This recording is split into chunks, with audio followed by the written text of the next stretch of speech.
bit of cereal and yogurts back there. For anyone who pops by, we're gonna be watching. Oh, by the way, Jinxie took my idea, but it's okay. He's a big streamer. He can, I guess. Anyway, we're gonna be watching this, and then we're gonna get into PVZ because I need to eat. And in my college era, I decided The reason why I'm not using my headset is because it has no more battery. If you hear something like that, that's like some sort of radio thing. I don't know what it is, but it makes sound. And yeah, it's some sort of speaker, and it does that randomly. Okay. call myself Anders, not Ludwig, because I thought it'd be cooler, and I thought I should spend more time doing things in real life and not video games.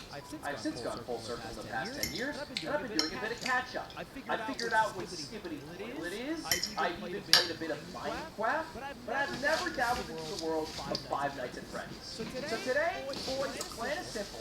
We are going to find out everything about the Five Nights at Freddy's lore by watching a bunch of game theory videos. And at the end, I'm hoping to talk to Matt directly to distill within a minute what the Five Nights at Freddy's lore is all about, and he will determine whether we are actually right or wrong. The first video I have is Matt Pat's first ever Five Nights at Freddy lore video.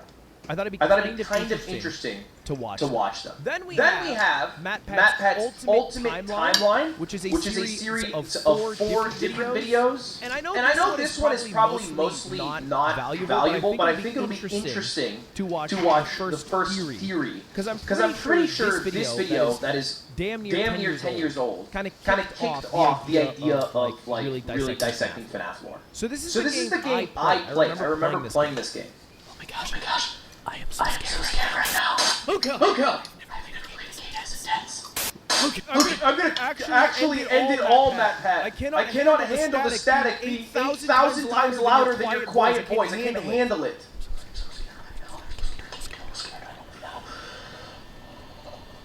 I can't watch it. I actually can't watch it. I can't watch it. Out of context, it just looks like he's coming. I can't watch it. That's crazy. Hello, Internet. Welcome to Game Theory, where fear is our middle name. You were just to play the game straight through 5 days. The story would actually come across as pretty superficial. You're the new night guard watching the security cameras at a Chuck E. Cheese-style restaurant called That's what Fazbear's Yes. Four animatronics rub the holes at night because the owners don't want their servos to lock up. Purple one and the yellow one. Can't let them near you, or else they'll kill you on the spot. Yes. You look like a naked endoskeleton. Ouch! Who does those circuits? Apparently, one of them bit someone back in 87, presumably 1987. And the past guard leaves you recorded phone messages to act as your tutorial. That is, as much as he could record before he got himself killed. That's it. Stay 5 nights, collect your paycheck, done, game over, play something new. But playing it that way is doing the game a huge disservice. Wait, that's what I did. Okay, see that? This is literally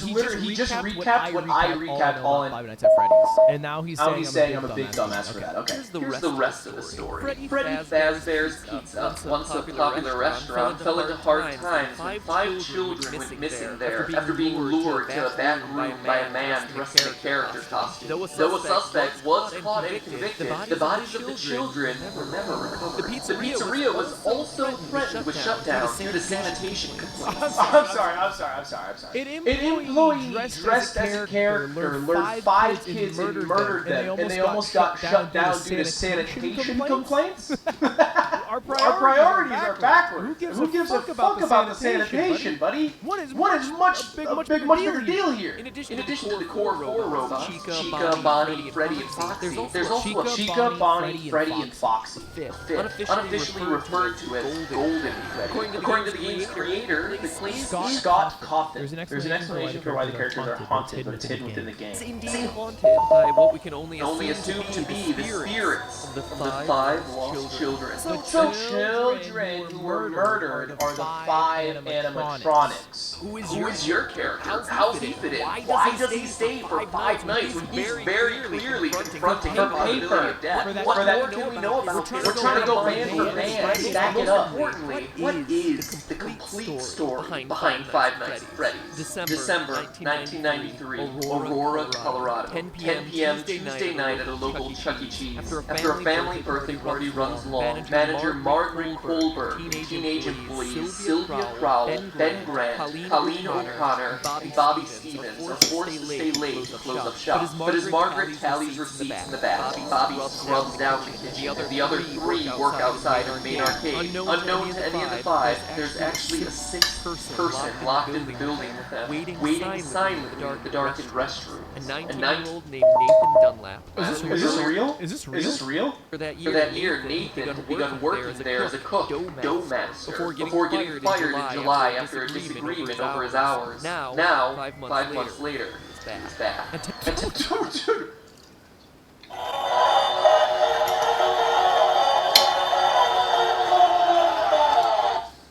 Is he just he's talking about a murder case like it's a game lore dump. Fuck, dude. I didn't know about this. 10:05, he left the bathroom, pulled out a small caliber handgun, and proceeded to execute everyone in the building. Spurred on by the building's security footage, police were at his home a few hours later, where he was promptly arrested. Eventually, he was tried and sentenced to death, but his story re-entered the news just recently as his punishment has been postponed, leading people to debate whether he's able to sleep soundly, knowing that his execution has been delayed. This is a tragic story, a disgusting waste of human life, one that I won't joke about or make fun of in any way. But I want to address it because I have a strong suspicion that this story is the one that inspired Five Nights at Freddy's. Let's look at facts. First, I don't think that there's any doubt. Okay, because it was at a Chuck E. Cheese and 5 people were murdered, and there's 5 people who were murdered in the Five Nights at Freddy's lore, and there's 5 animatronics. I think I can connect the dots here.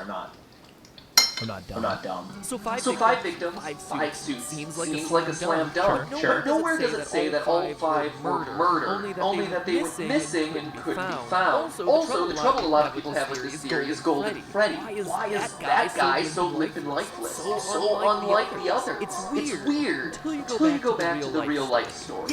Yes, there were 5 people shot that night in Chuck E. Cheese, which matches the 5 victims in Freddy's story. But of those, one survived. Bobby, the one from the kitchen, miraculously survived the shot jaw. After he was knocked to the floor by the bullet, he went limp, played dead, to avoid the killer coming back to finish the job. And that relates exactly to the advice you're given on night 3 by the phone guy. The original theory was that Five Nights at Freddy's was based off a real murder case at a Chuck E. Cheese in Colorado where 5 people were murdered by a former employee. That's the original one. So now let's fast forward to less than a year ago, where MatPat did a Fnaf The Ultimate Timeline, which is a 4-part series of videos that goes over everything. Today we end the torment. 19 books, 11 games, 8 whole years. 19 books, 11 there's more books than games? Kinda nervous. Haven't attempted a timeline video on this franchise since 2018, back in the days when Mike was the crying child, Afton coming back was actually a surprise, and Bazoo wasn't a phrase What the fuck is any of that? So sit back, grab some popcorn, or your pitchforks if you're the type to get upset when I say something controversial. That's my chat right now. My chat is actually all pitchforks right now. You should have watched Wendigo. You guys are actually cringe. Sorry, when you're actually getting your Fnaf lore done, could you please watch Wendigo in a 6-hour video and not the MatPat game theory lore? It's actually incorrect, and I don't want you to get the lore incorrect because it's very important to me. I'm cringing. Making me cringe. I present to you the story of a loving, obsessive father who slowly descended into madness, and along the way discovered the secret to eternal life. Why is that bunny kind of hot? Our story begins not in the 1980s, or even in the 1970s, the 60s. all the way back in the 1930s. People were tired and they were hungry, but as they traveled, there was one thing that could lift their spirits. A simple roadside attraction called Fredbear's Singing Show. The ads were plastered all over town, but it left a permanent impression on one little boy. William Afton. One little boy named Bill. That was his nickname. His parents like to call him William Afton. The bear could dance, could sing. For decades, William dreamed of recreating that moment of bringing a musical bear to life. But how? William was inspired by the work of Walt Disney, who throughout the 50s and 60s was pioneering the use of mascot suits throughout his theme park. The big innovation, suits with 5 fingers. I'm sorry, this is a quick aside. I always love listening to like technological updates in like the 18 or 1900s. Because they sound so simple. It's like, oh, dude, you figured out that actually you need your hands. No. So what we figured out is that actually if you wash your hands before putting your hands into someone's body in surgery, it's better. Stuff that's like nowadays, like, yeah, no fucking shit. Back then, they're like, no, we actually solved this. To appeal to the kids and for copyright reasons, he changed Fredbear from a realistic brown animal to a cartoonish yellow bear with a purple hat and boat. But feeling like one character wasn't enough, he added another friend, a yellow rabbit with a purple vest and matching tie named Bonnie the Bunny. Bonnie and Fredbear would perform on stage to a small but enthusiastic crowd. Other people finished. Oh my god.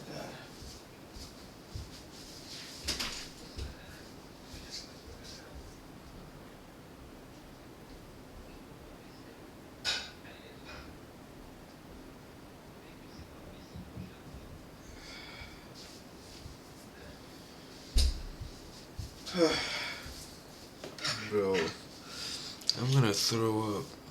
I ate so much. It was a huge plate. I ate all of it. It was like I ate 6 burgers. A rival restaurant starring performing animal characters. His idea, except they did it better. William may have been first, but obviously he wasn't the best. Why is he mad? Like, yeah, they bit your shit, but you also bit somebody's. Like, Fredbear was literally a one-to-one copy. You just changed the color to yellow. A yoink and Twister cannot be mad that somebody yoinked and twisted. All of them able to freely turn and talk and dance on their own, no human required. It's like magic. They yoinked and twisted. Brilliant creator Henry Emily, a rocking band of characters featuring a yellow chicken thing all named Chica, backed by a band of other country-themed characters, including a pig with a banjo, an upbeat frog from the local swimming hole, and a brown bear with a heavy southern accent. Wait, bear? But bears were his animals. Why not a cow or a horse? Something to fit the country theme a bit better. Why did it have to be a bear? And adding insult to injury, they had the nerve to call this thing Ned Bear, a direct copy of his own Fredbear. Whoops, that's gonna leave a mark. No, that was not okay. Afton's jealous admiration. Avec les nouvelles catégories, vous allez vendre encore plus d'articles. Vous ne l'utilisez pas? Lisez-le.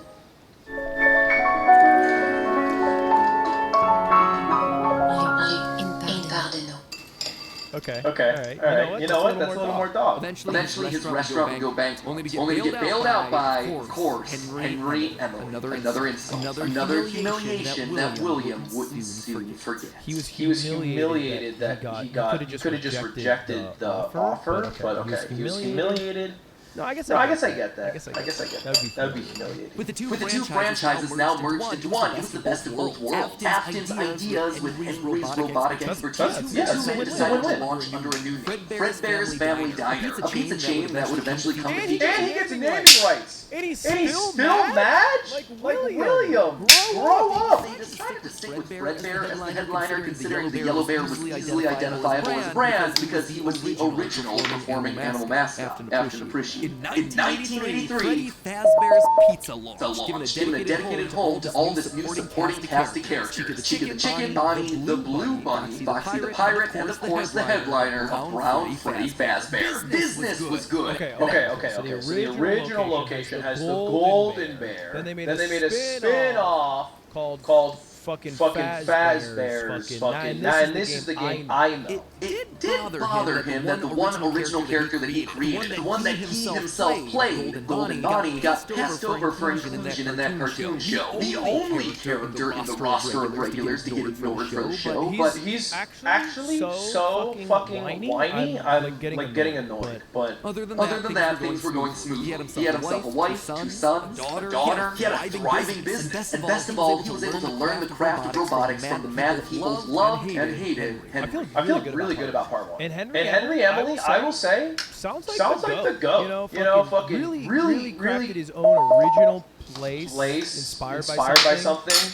then became partners with the person, I feel like unnecessarily. And then fucking brought him in, gave him naming rights. Like, if you think about it, William Afton's like, dude, I like bear. And that's the end of like everything he is. He was basically he saw bear, he goes, I like bear. And then he made bear. And then he's like, what else do I make? And he's like, bunny. And then like what? And then what? Then he made a fledgling business that started failing. And he's like, but I made bunny. It's like, who gives a shit, dude? Together, William and Henry have been able to take the hybrid suit idea and make it into a reality. They called their new invention the spring lock suit. And fittingly enough, it was symbolic of the partnership between these two men. A human suit as designed by William that could become a freestanding Henry-style robot. But because it was still new tech with kinks to work out, the rollout was limited, restricted only to the Fredbear's Family Diner location. All of this meant that William was busier than ever. He didn't have time to be a full-time parent, so he designed a nanny cam system where cameras were hidden throughout the neighborhood, as well as in his youngest son's favorite toy, Psychic Friend Fredbear. I mean, plushy Fredbear. But since cameras just weren't enough to raise a kid, he also left childcare duties to his eldest son, Michael. He and his friends would take his scared little brother and make him do the one thing he was terrified of doing, getting close to the animatronics. That would be embarrassing for the kid that was such an embarrassment to him. His brother squirmed, screamed, kicked, and fought, but just as they were putting that small, squirming boy up to Fredbear's lips, the mouth snapped shut. The sensitive spring locks inside the body had been triggered by the boy's movements. They immediately clamped down. The wriggling stopped. The boy went limp. It was just a prank. It was meant to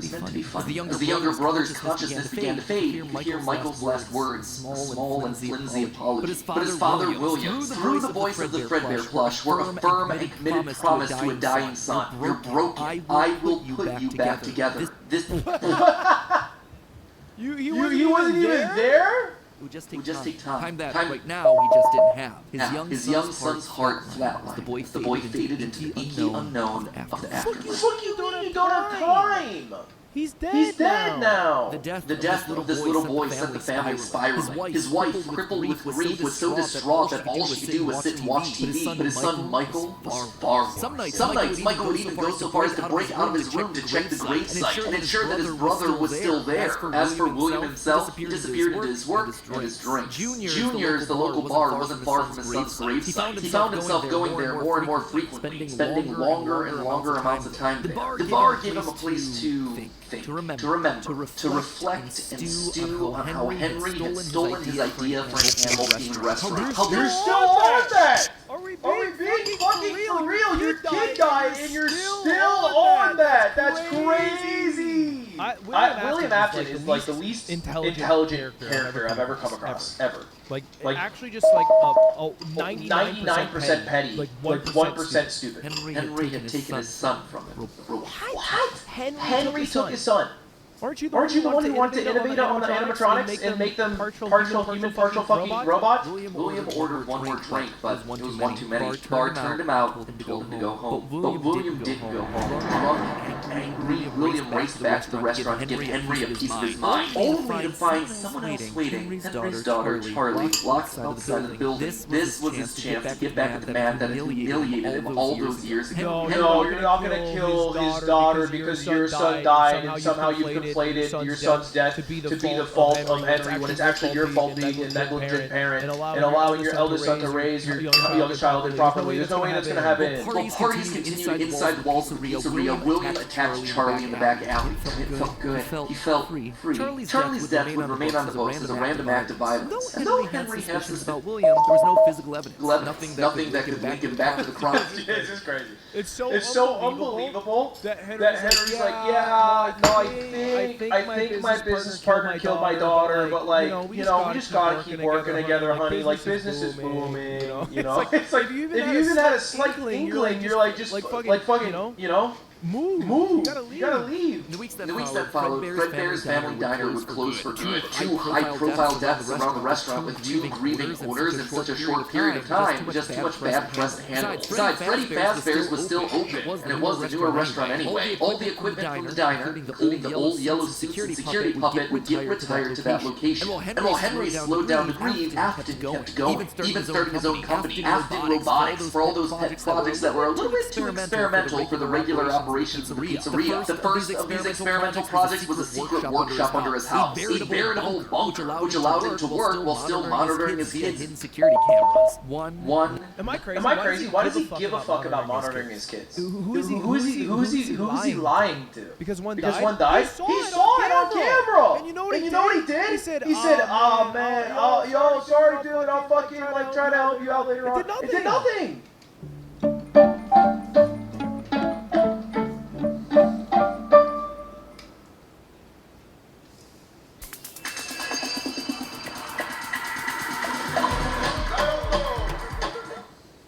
The cameras weren't enough. He needed to solve the runaway Michael problem. He had to keep him in the house. He couldn't have another one of his kids wind up dead inside of an animatronic suit. So why not run a little experiment on Michael? These would be his means of keeping his son Michael in the house where he belonged. Was it extreme? Maybe. But then again, this was the boy who had killed his son. So the way he's keeping Michael indoors is just by making like the most horrifying creation ever to like follow him everywhere he's going. Does he know at this that his son is literally so traumatized by the murder of the youngest son that he sees hallucinations of the animatronics already? He's literally like, dude, you know that thing that you like hallucinate? Dude, what if I made it? Michael would never forget these either. Years later, as a security guard, he would still draw pictures of them inside of his logbook. But Michael was the security guard? What the fuck? June 26, 1985, putting on the golden bodysuit, he lured children one by one to the back room of the pizzeria when no one was looking. At first, he would lure them with promises of cake and cookies. Susie was the first. Never truly forget your first. Where to hide the body? He couldn't sneak out. Someone would see him. He had to hide them in a place where they'd never be found and where they'd never leave the building. They had to be stuffed inside the suits. No one maintained those things anyway except for him. And with each little he snuffed out, his lies got bigger. Their house was burning. They're just being kidnapped. Until the last one where all pretense was off. He let himself get violent. Too violent. I'll just leave for him after school. Throw a bag over his head. Hit him with a shovel and drag him into the back of my car. Body of Cassidy was far more bloody and broken than the other. He let himself go too far. That one he should have killed. You know what? Say what you will about the other murders. Okay, those were fine. But that one, that was too far.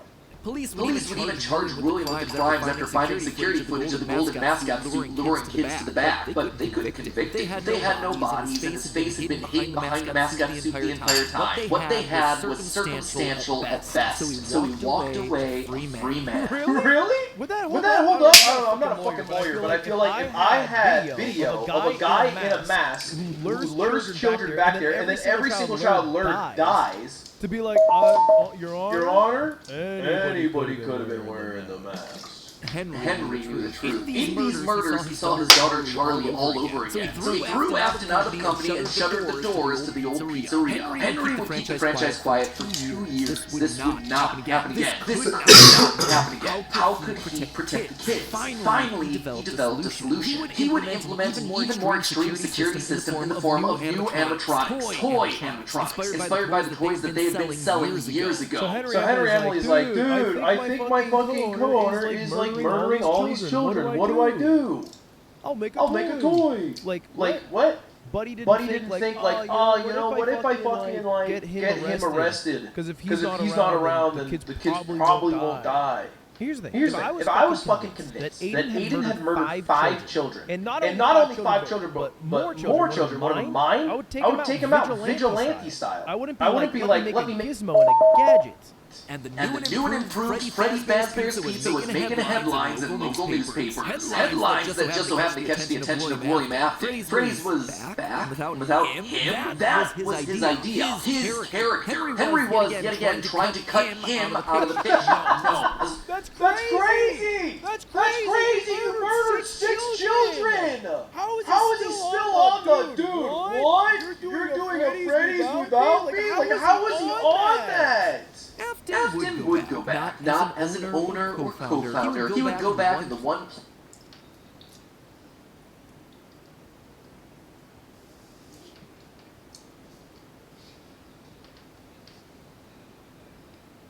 place that they would least suspect him. A lonely day shift security guard. And there it was, buried in the back of parts and services mixed in with the old withered animatronics was the golden rabbit. With the yellow security badge still on his chest. He used his crank to pull open the spring. It was time for Bonnie to give an encore performance. Someone used one of the suits. We had a spare in the back, the yellow one. Someone used it down up from our acting right. 1987, 5 more kids. He didn't know what felt better, getting back to the... That's crazy. That's crazy. Henry Emily has to be the dumbest motherfucker I've ever learned about, ever. Like, he reopened the restaurant, and 5 kids are murdered, and he's like, yeah, man.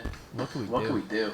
You said he was the goat? He was the goat until he became a dumbass motherfucker. He didn't even try to hide his crime this time, just meant more blood on Henry's hands. He failed to protect the kids again. The restaurant had only been open for a few weeks, but William was sure that this would get it to close. Good, if he couldn't have Freddy's, no one would. Whenever a new pizzeria opened, he would be there. But as he sat in his bunker, something else started to linger in William's mind. He had seen something strange. The old withered animatronics. They had been wandering around the building, spurred on by the puppet. It was almost like those old robots were trying to save the kids. The following day, the news would report a security guard getting bitten by one of the animatronics during the day shift. Was that bite meant for him? Bleep the bite of 87!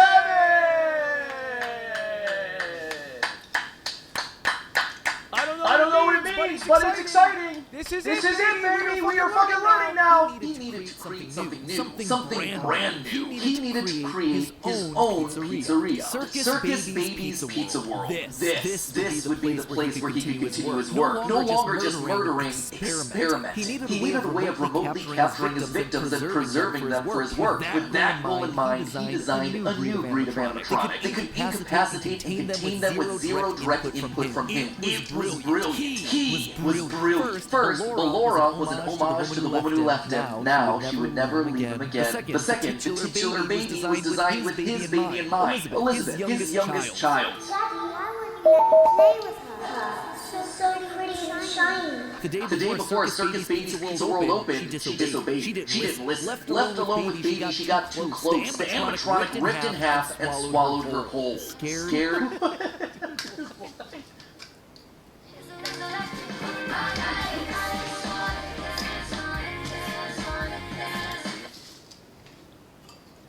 I thought his whole thing was like, I'm not gonna murder now. I just want to figure out what's going on. What the fuck? It just what? And why is she British? William's British? That doesn't make no damn sense. The dude's gotta be old as fuck now, right? He was a kid during the Great Depression in the 30s. So he's born in like at the very latest, like 35. And we're in 87. So he's 52 right now. And his daughter's that old or young, I mean. So he's on that Robert De Niro wave, eh? By the time Afton found her, it was too late. He was gone. He immediately canceled Circus Babies under the guise of a gas. As he sat there at the foot of the stage, he noticed that something was different. The eye color of the robot had changed. Baby had been built with blue eyes, but now they were emerald green, same color as Elizabeth. Could this all be connected to the free-moving animatronics that he had seen in Freddy's? He had to know more. His mourning turned to excitement. He had to return to where it all started. William repeatedly snuck into the old, broken restaurant to lure the living animatronics to it, one by one dismantling them, robbing them of their endoskeletons. The metal had to be the secret. It had to contain the remnants of life itself. But you had to know for sure. Not knowing what else to do, William melted the robotic parts down. 5 animatronic endoskeletons reduced down to one silvery puddle of goo. Could he transfer this living metal to his fast goo?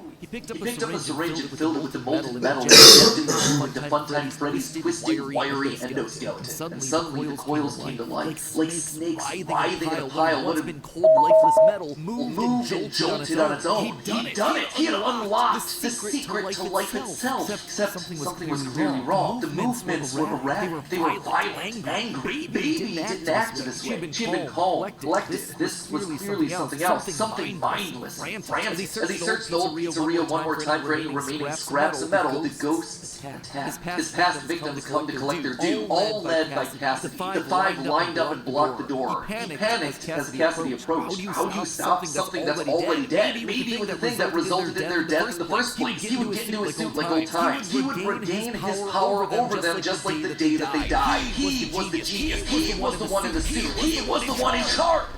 spring lock snapped into place. Maybe it was just fate coming to collect its due. He didn't know. The only thing he did know was that his brain was suddenly filled with searing white-hot pain as hundreds of metallic pins and gears stabbed into his body from all sides. All he could do was collapse. Slowly oozing out of It is frustrating that this is the third time someone has activated a spring lock to get their head fucking snapped. I get when the kids fell for it. I get that. But the dude who made the device fell for that? Really? Took Days lying in his own blood, but eventually someone found it. A security guard making a normal report. When he saw the animatronics torn apart in the middle of the party room floor, it caused him to file an immediate report of a break-in. An owner would have to come in and claim the damage. And who else would it be other than Henry? Jumped in Afton's heart. Henry would see him. They were partners after all. Henry entered the secret room. His eyes fell on Afton sitting there in the pool of red. And Henry, saying nothing, turned and walked away. Just to inform all employees that due to budget restrictions, previously mentioned safe rooms are being sealed. And so there Afton would sit, hanging on for 30 years, trapped behind the walls with an iron will that refused to die. Whoa! Baby! Alright, okay. Michael knew his father sometimes traveled for work, disappearing for days on end, but usually there was some sort of notice, a phone call, posted, something. His father was a careful and guarded man. He held his cards close to his chest, and as such, William had prepared him in the event that something like this ever happened. Normally, his father kept his home office locked, but in the event of an unexpected, prolonged absence, Michael had been instructed to enter his father's office and look behind an empty set of shelves mounted in the corner of the room. The shelves swung open and revealed a giant industrial elevator, one that led straight down into an underground bunker. Here it was, mapped directly underneath the floor. That's huge! That is huge! Michael's dumb as fuck, no offense. Dad, why are the construction workers outside? No, it's the neighbors. His father had secrets. Suddenly the days of William being locked inside of his office made sense. He'd been here the entire time. And that's when he found her, at the end of the facility. Circus baby. His father's pride and joy. Except something was different about her. She wasn't like the others. The way she talked, the stories she told. This wasn't just a robot. She was alive somehow. And not only was she alive, she also felt familiar. Was this his sister? William's baby girl? He knows his sister's dead, right? Does he not know how she died? How brief did William keep this shit? Dude, she's fucking gone. I don't know where she is. William wasn't just a lame, overworked father. He was a monster toying with life itself. Suddenly everything clicked. He frantically looked around the room, blinking human heads on poles, staring back at him. Green eyes, his sister. Blue eyes, his brother. Closed eyes, his mom. William was working down here trying to make believable humans, literally rebuilding the family that they had both lost. The small little girl robots with their British accents roaming the hallways of this underground facility suddenly took on a whole new context. Was William building clones of his sister? They seemed to know him, after all, to react to his presence. They were all there. They didn't recognize me at first, but then they thought I was you. Why is it grinning?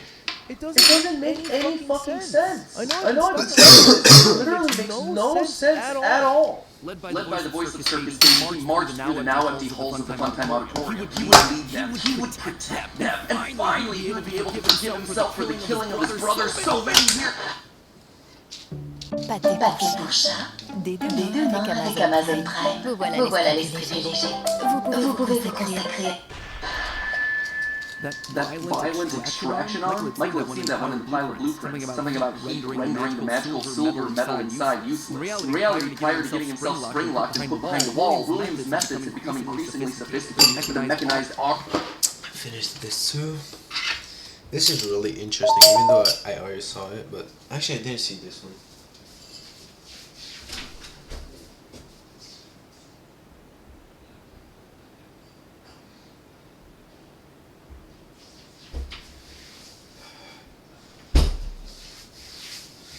In 20 minutes, guys. In 20 minutes, we're finishing PVZ 1. Bodies with the soul. William life. The only thing he needed were the bodies. Michael was going to be the hero to help these animatronics. He was going to help the haunted tubes and white.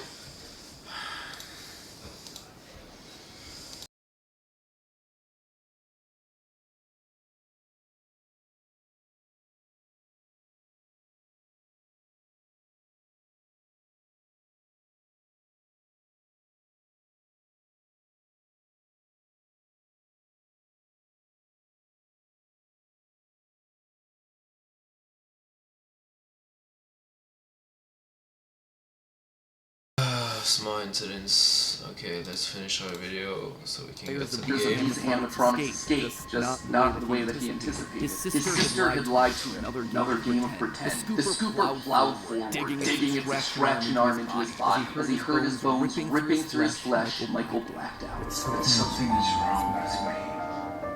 I should be dead. For the next several months, Michael's life was not his own. He was forced to comply with the tangle of wires and spirits that lived inside of him. His body felt like an overfilled balloon, begging to burst. Day by day, week by week, his flesh began to sag and discolor. He was a walking, talking, rotting corpse. Alive, but wishing he wasn't. He was a puppet, a walking shell. And while he did his best to conceal his fate, there was only so much a man filled with robot spaghetti could do. The entity in his innards would eventually leave. But by that point, the damage had been done. His decaying flesh stank, turning him into God. Michael had to correct for the sins of his father. He had to make things right. Michael would burn Fazbear Entertainment to the ground. I mean, what else could you do when your skin was permanent? Michael's strategy was simple. He would apply for night security guard positions at the old defunct Pizzeria location. That way, no one ever had to see him or smell him during his shift. Dude, what? Yeah, this guy was applying. He wants to be like a night guard. No, we did like a Zoom call. He's fucking purple, but I think it's fine. Like, what job are you getting hired without even like seeing anyone? I guess that's the least crazy part about this. Over time, Mike worked his way through old restaurants. The original pizzeria, bigger, better, Freddy Fazbear's. He spent weeks there looking for clues as to his father's whereabouts. Each time at the end of his week's shift, he would then set the location on fire. Remnant can't survive high temperatures after all. I'm just shocked that like they keep hiring a security guard who just commits arson and burns the place down, and then they're like, yeah, we got this guy, and then the place burns down in a week again, and they're like, yeah, we got this new guy, and it's like, you know, obviously you gotta suspend disbelief a bit. I'm just the logistics of it all are just throwing me off. You're not gonna believe this. We found more. The real one. Could this finally be him? Sure enough, there he was. William inside his iconic golden body spring-lock suit. Only now it was green and decaying beige. There they were, small family of broken men finally reunited. He rigged the wiring inside the building to misfire, and the dry, desiccated walls erupted in flames. It is finished. Except it was not. Somehow, through sheer force, Will Afton remained. He had survived, and Mike would need to find a new way of finishing off his father. Luckily,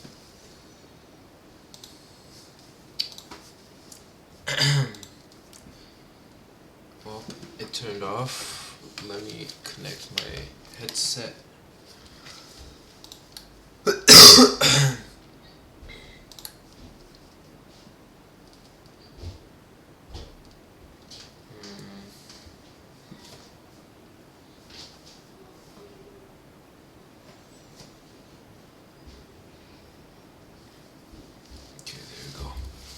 We can.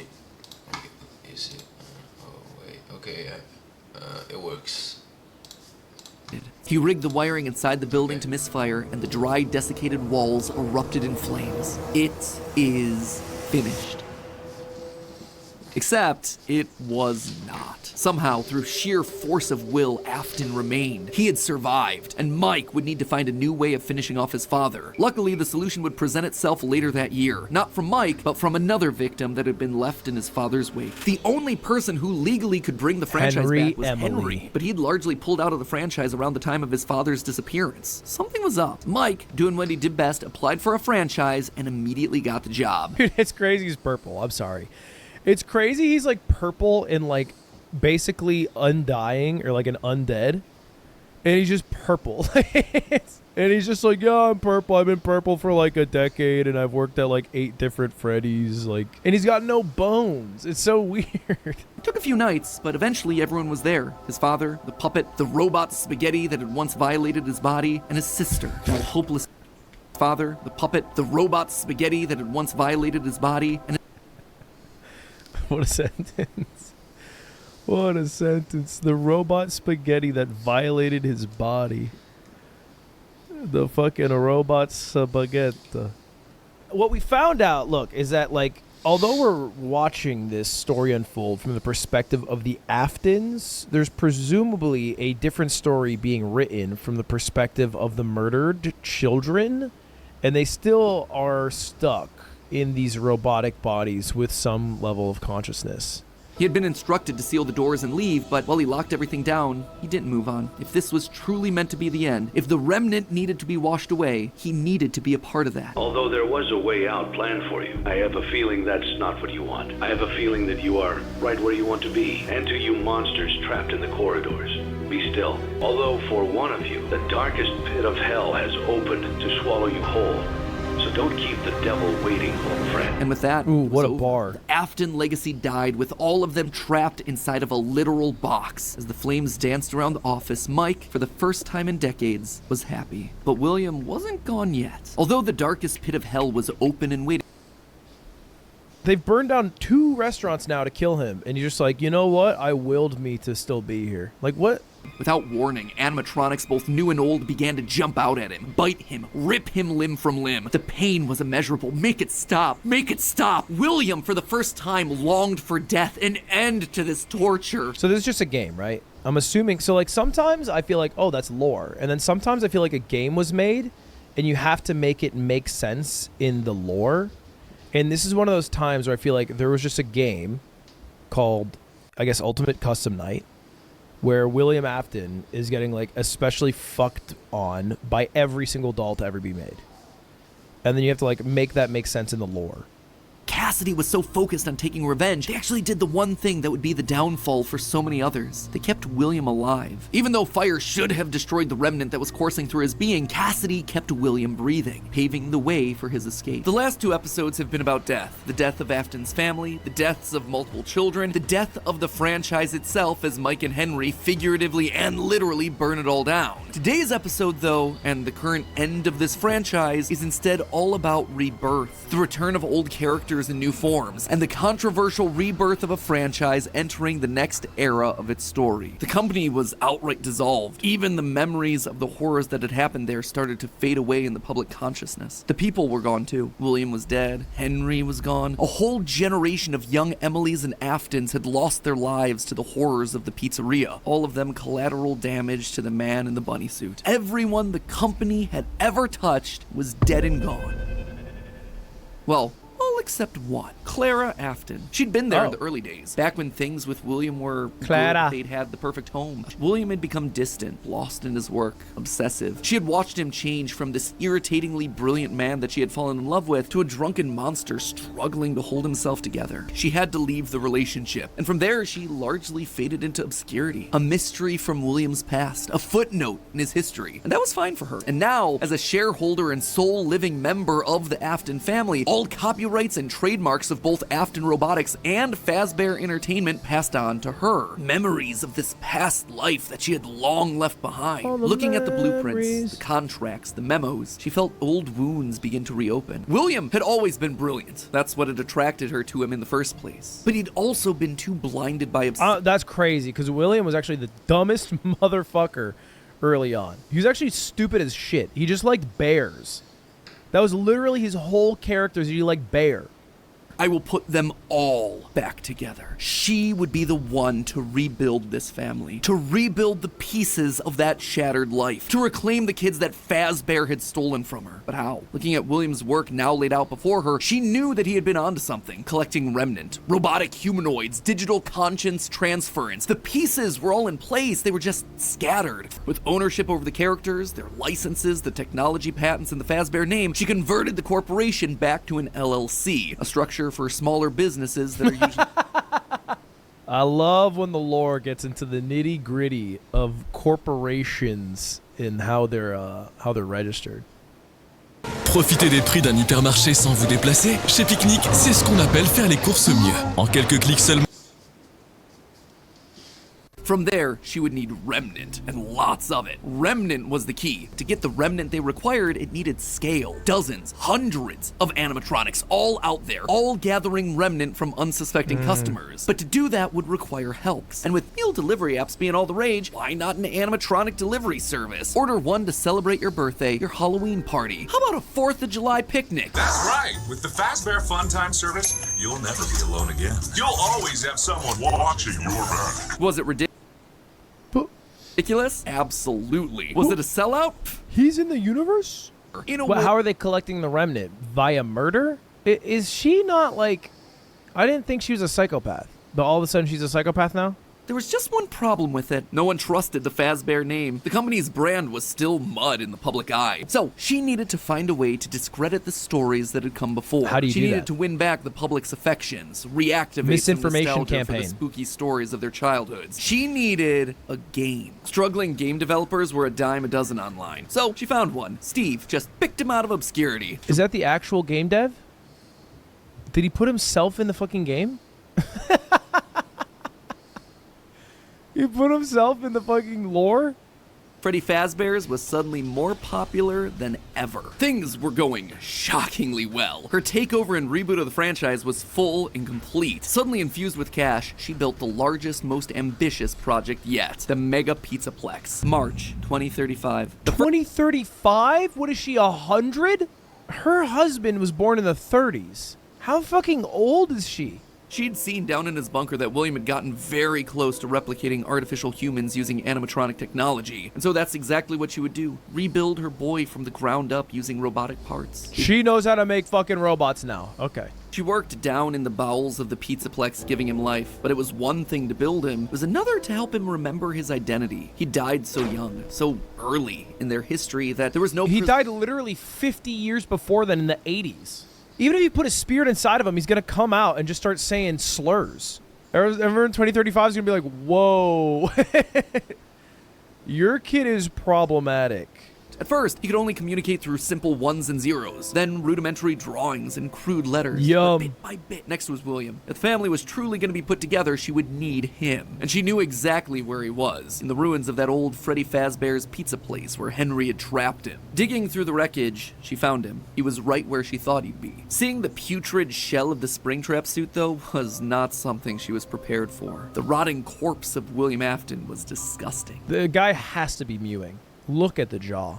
But it was the second attempt that looked like it had the potential to kill two birds with one stone. Enter Vanessa. Mrs. Afton wanted a surrogate daughter. Her darling Elizabeth would have been a young woman at this point if she had lived. And Clara wanted someone who wasn't Elizabeth but could be just like her. She started as a QA tester at Silver Parasol Games, the VR game development company that was part of her plan to bring back William. But more importantly, Vanessa checked all the correct boxes. Right age, blonde, green eyes with a fondness for flowers and the outdoors. In many ways, it was her daughter all over again. Except it wasn't just looks and personality. What really mattered was Vanessa's mind. Underconfident, coming from a broken home, motherless, able to be manipulated. Yes, Jesus. She would do nicely. The reborn Gregory was an expert hacker, part of the benefits of being an Afton and a robot. Sorry, he was drawing fucking pizza going yum, and now he's a perfect hacker?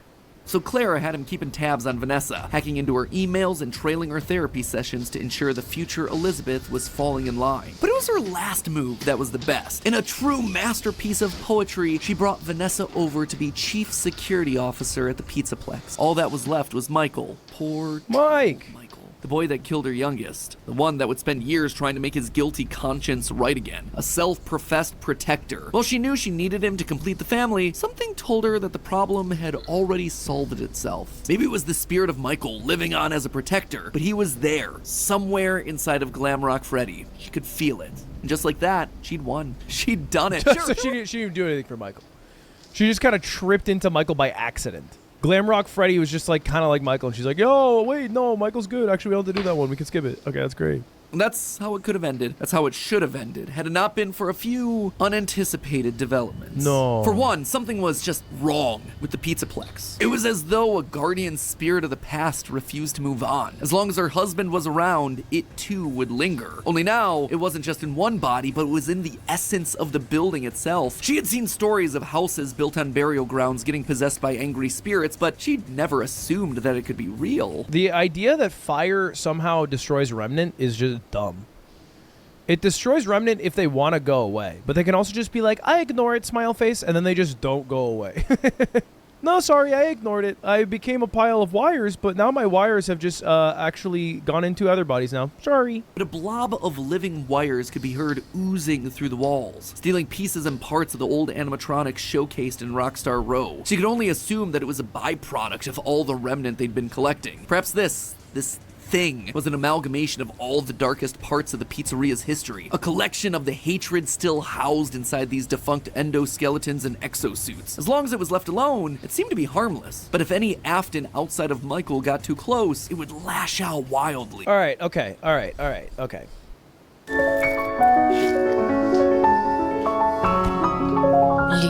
Une part de nous. Okay. Wow. Okay. All right. So, I pretty much understand it from William Afton's Depression-era inspiration, watching a bear for 50 cents, up until Michael, William Afton's son, burns himself in all the animatronics to free all their spirits. I follow it to there. This was confusing. I need to hop on a call, Matt Pat. It's time. I'm stressed out. Are you? Oh no, I'm sorry to hear that. I feel like I've been cramming for a test, and now I'm hoping you give me a grade. And I want to do well, but I want it to be earned. I'm going to try to be brief, okay, and concise. I'm going to give you the entire Fnaf lore based on a chronological timeline from the 30s until 2035. Wow. Okay. I think at its core, you could just refute this right now, but I think at its core, the FNAF lore is something that needs to continue as long as new FNAF things are being made.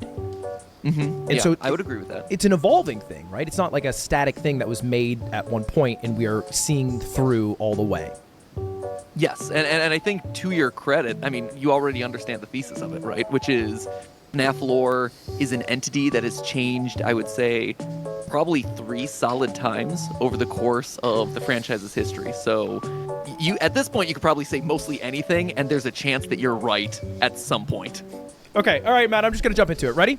All right, hop in, and I'll start grunting and groaning to guide your way.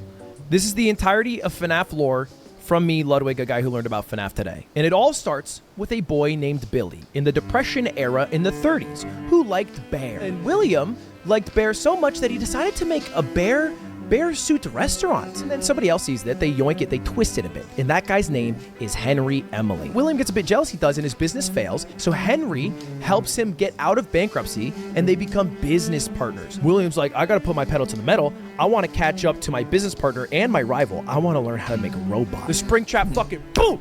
And he dies. And that's the bite of 87! William Afton was distraught. Blames Henry Emily. So he goes to their pizzeria and he notices Henry Emily's daughter outside and murders her. It's actually going really good. He's doing the murder great until the 5th murder he does. And he murders the shit out of her so hard that like everybody's like, oh, murder happened here for sure. The only thing that is done is Henry Emily's like, I have to kick you out of the business. And I'm going to go undercover, like undercover boss as a security guard at his business and then do more murder. While he's doing these murders, he's stuffing all the kids in all these suits. And then they shut down the place. And you would think it would be over then. But it's not. Under his house, unbeknownst to his really, really oblivious and possibly dumb children, he makes a giant fucking circus that is supposed to have a bunch of animatronics. And the day before it's supposed to open, his daughter, who usually listens to him all the time, doesn't listen to him, gets too close to one, and the fucking same bang snaps her damn neck. But the eye color changes from blue to green, which maybe entails that the soul of his daughter is now trapped within inside the animatronics. He goes to one of the abandoned places. There's a bunch of ghosts see him there, and they're mad at him. He gets into his famous bunny costume, and he dies. But does he actually die? No. Henry Emily sees William Afton's body, and he goes, nothing to see here, folks, and he leaves. And now we switch to Michael Afton, the son of William. And my dad's actually kind of like a psychopath. And they kind of trick him into getting scooped. And I don't know what that means, but the boy gets fucking scooped and he becomes purple. And that's weird. Till Henry Emily, he's back, bitches. And he's like 100 at this point or some shit. I don't even know. He makes a new establishment. And it's to lure the souls of all of these animatronics. The new security guard happens to be Michael Afton, and he burns it down. And this beautiful speech from Henry Emily should have been the end of everybody. But the soul of Charles Emily, the son of Henry Emily, who was trapped inside the security doll, keeps William Afton alive as an act of retribution and punishment, and he's able to do more nefarious things. And then I think his wife gets involved, but I stopped actually understanding because I got annoyed. Wow. You know the Shia LaBeouf slow clap? Yeah. That's what I'm doing for you right now. Really? Right? Are the pieces clicking together? Are you seeing the light now? I'm seeing the light up until you know what I really just fucking threw in one ear out the other is the wife. All of a sudden, that made no sense. No, nor should it. That was me just shooting off the hip. Okay. That is completely my canon, honestly. Oh, okay. All right. You did a fantastic job of nailing my theories. Congratulations, you done it. And I think because of that, you've probably nailed a good solid 80 to 85% of the lore. And anything that you missed is stuff that I missed. So for instance, right, like you call out the 1930s. In the most recent game, Help Wanted 2, which is a VR game, there's indication that was probably a little bit earlier in like 1970s era. But that you wouldn't have known that because I didn't do a video about that. So, that is my failing to you. So I apologize for making you look like a fool because that is ultimately my mistake. That makes you're only way as good more as your sense because everybody was like 100 years old, and I'm like, how is he even alive? Dude, Matt, why are they all British? Why are they British? The kids are raised in like Utah, and they sound British. They're kids. I know, right? I think Scott, the creator of the... Thanks for asking. We are playing PvZ in 3 minutes. You came at the right moment. In 3 minutes. I was eating at the moment I clicked on this video, so it makes sense. There was huge plates. In 3 minutes, okay? 3 minutes. The franchise just found a voice actor on Fiverr that he liked and was like, hey, you sound classy and cool and a little bit menacing. Join the franchise. But yeah, no, there's no reason they should sound British. It's very strange. All right, that's good to know. That makes me feel better. The other big one that kind of came out in the more recent game, the sister location stuff, that underground circus. The circus, thing that the big circus complex under there. It seems like that probably happened much earlier in the timeline than a lot of people suspected. Maybe even concurrent with the first franchises. But other than that, man, like, you nailed it. Do you want to take over game theory now so that way I can retire in peace and you can now read the books? Yeah, let me usurp the people who've been working there for years, please. Yes. Yeah. Okay. I think we can find an opening for you. I think FNAF researcher #1 I think is a great job title for you. I will. You know what I'll do great is I will be great at pissing off the FNAF fan base, which is something you've been inadvertently doing it. I would be directly doing it. Okay. Great. If you're used to it, if you're comfortable with that position, then please, you've already got half the job there. You're great. You've been a huge part of FNAF. Isn't that weird? It is weird. It is weird. And to think and it's funny because even though I was a huge part of FNAF, I didn't hop aboard it until I didn't play the first 3 games. But I was just a lore guy. And so I was watching other people play it. I was studying it. I was looking for Easter eggs in like fan wikis and this and that. I was a latecomer. The only reason I ended up starting covering it was Halloween, and I'm like, hey, I need a Halloween episode. So I went on Twitter and I'm like, guys, do you want me to do Slender Man, which was a little bit old but a good nostalgic classic, or this new game, Five Nights at Freddy's? Dude. And overwhelmingly, Five Nights at Freddy's won the poll. And I kid you not, when I first started working on that episode, I couldn't find anything to say. And there were hints of a story there, like, there were the newspaper clippings that kind of revealed the lore to people and said like, oh, people were murdered here in June and whatever. But there wasn't anything to go off. Like that was it. There was nothing else there. And so I didn't feel like I could come up with satisfying answers on that route either, which is why I kind of kept digging until I found kind of what the first ever episode that we did of Five Nights at Freddy's was, which is the murders that happened at Chuck E. Cheese. It's just totally coincidence, though, right? Yeah. Purely coincidence. Well, congratulations on very much. Passing FNAF 1. I would say FNAF 101 to 301. Congratulations. I mean, look, I'm happy with that because people have been begging me to do this for like months, and I finally did it. And I was a little stressed how it'd go, but I feel equipped with knowledge, and I'll have to play now, I think. Oh, I did so good! I it's so good, baby. I'm a bit of a Fnaf head. I feel like in real time, my gray hairs have turned to brown. Afton, he's never leaving. Feels good. Now we can finally. Wait, is my cam? Oh, okay, my cam is showing. Now we can finally go and play PVZ. We are finishing this today.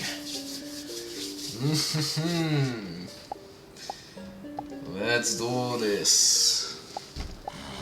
Ah, yes. Okay.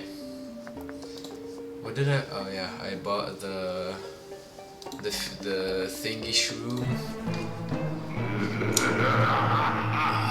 And we're back. And we're back.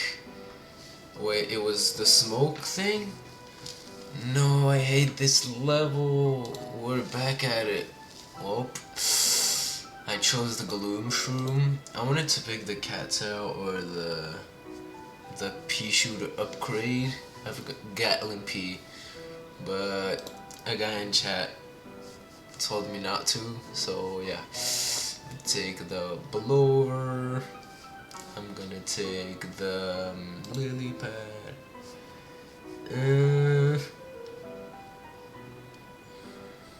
Wait 2 seconds.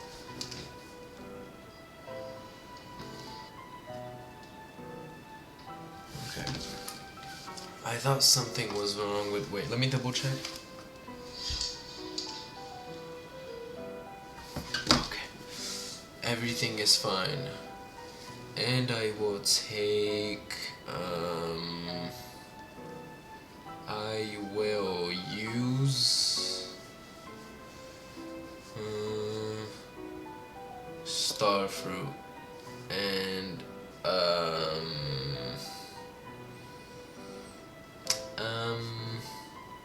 sea shrew.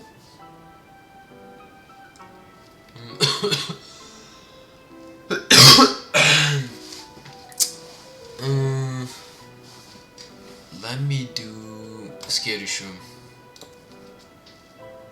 I'm gonna take a scary shroom. Okay, there you go. I don't know why I feel like this is a horrible pick for a team. Yeah, this is. I feel like this is not gonna go well. But yeah, I can't even see the chat. It's so tiny. What am I doing? Okay.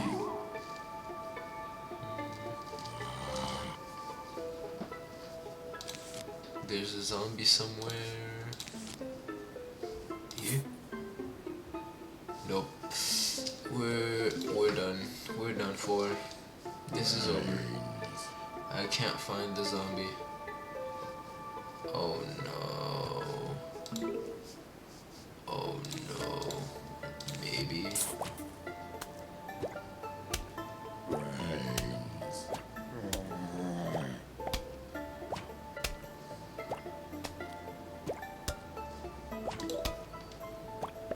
Yes.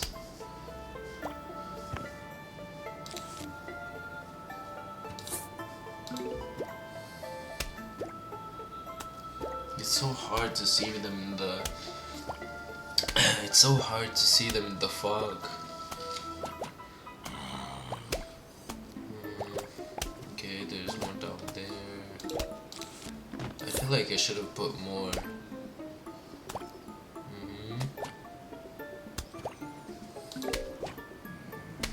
Oh.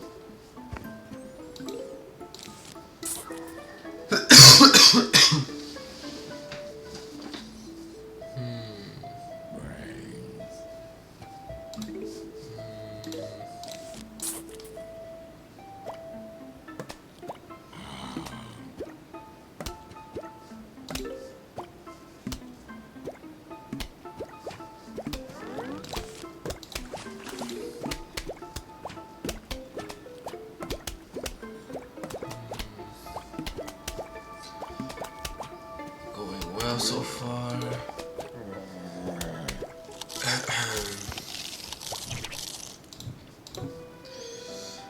No, I'm restarting that. Nope.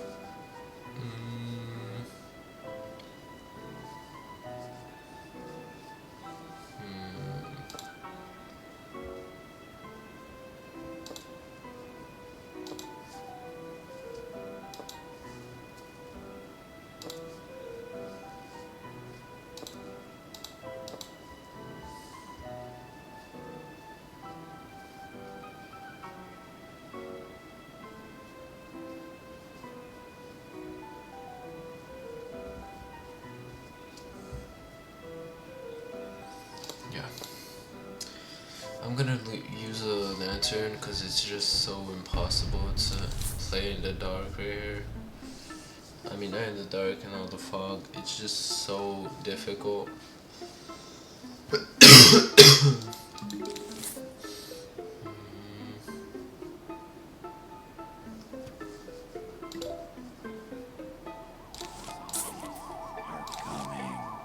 Okay, it's good when it comes from the top because you can see his head poking out.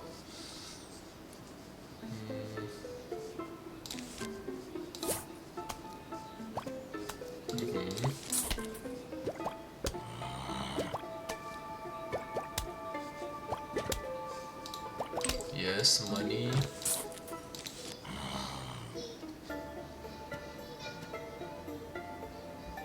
Okay. Oh my. It is so difficult.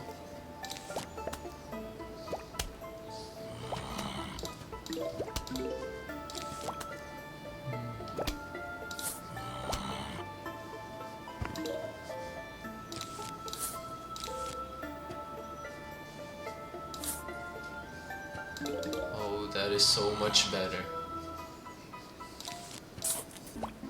Oh no.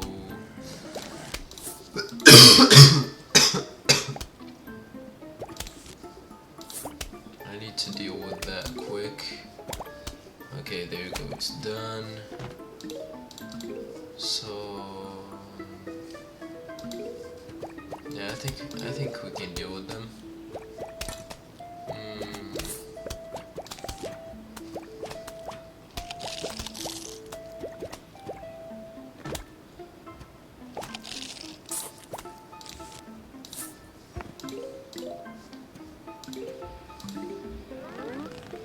Okay, they're growing.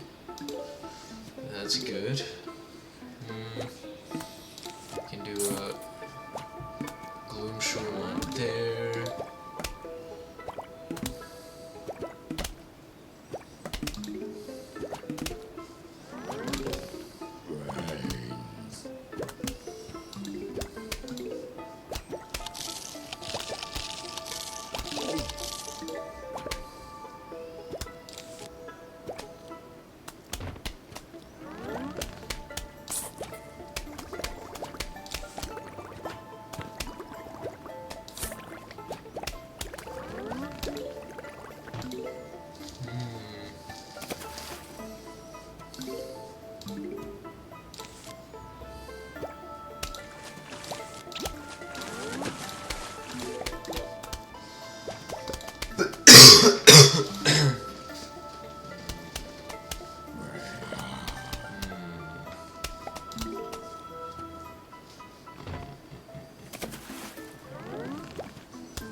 The gloom shroom takes so long to load. That's bad. Okay, at least he's alive. And there's a wave approaching. That's not good.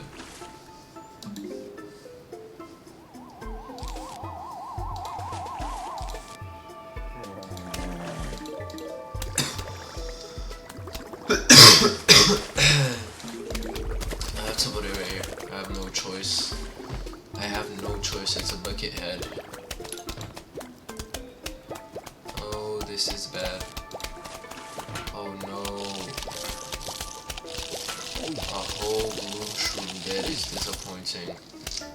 A whole gloom shroom down is so bad. Oh no. Yeah, I should have just taken the repeaters. This is really bad.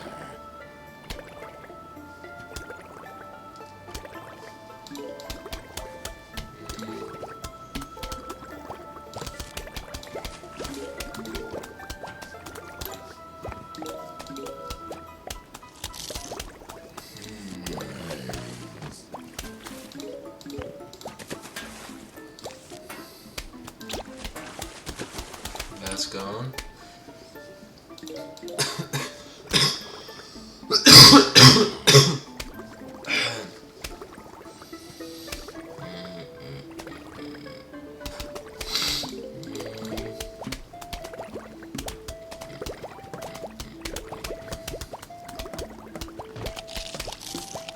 Okay, that's still alive. Oh, and okay, I thought the fog was gonna appear. This wave is taking a while.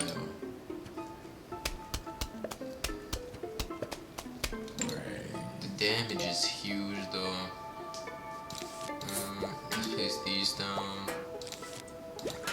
Let's do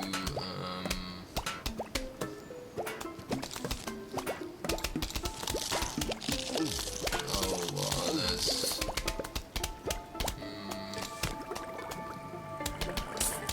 let's do it. Oh wow. That was close.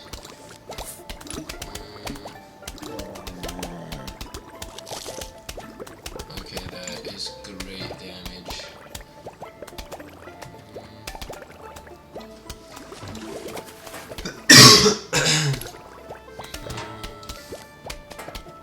How much damage can it? Yeah, it's weak to a bucket head. Oh no. Oh no.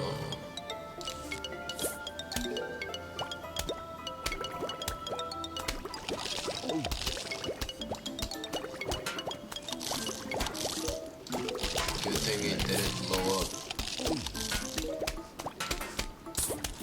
Just try to protect him somehow.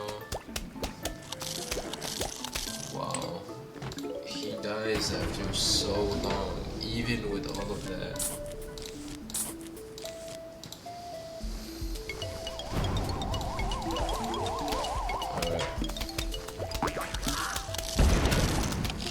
At the beginning, that's nice.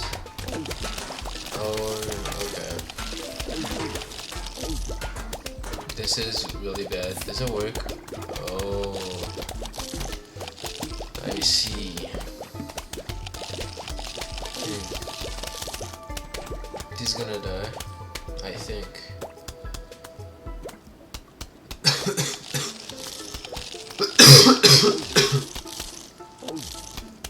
He gets hit from far. Oh wow, he gets hit from really far away. They can get hit from like two tiles away. Okay, Gloomshroom is broken. He just needs that. Yeah, exactly. That was exactly what I was talking about. That was what I said. That was what I wanted to say. I can put these plus nuts. Okay, this is really good. We can make a very big base now. We don't really need these anymore, but yeah, sure.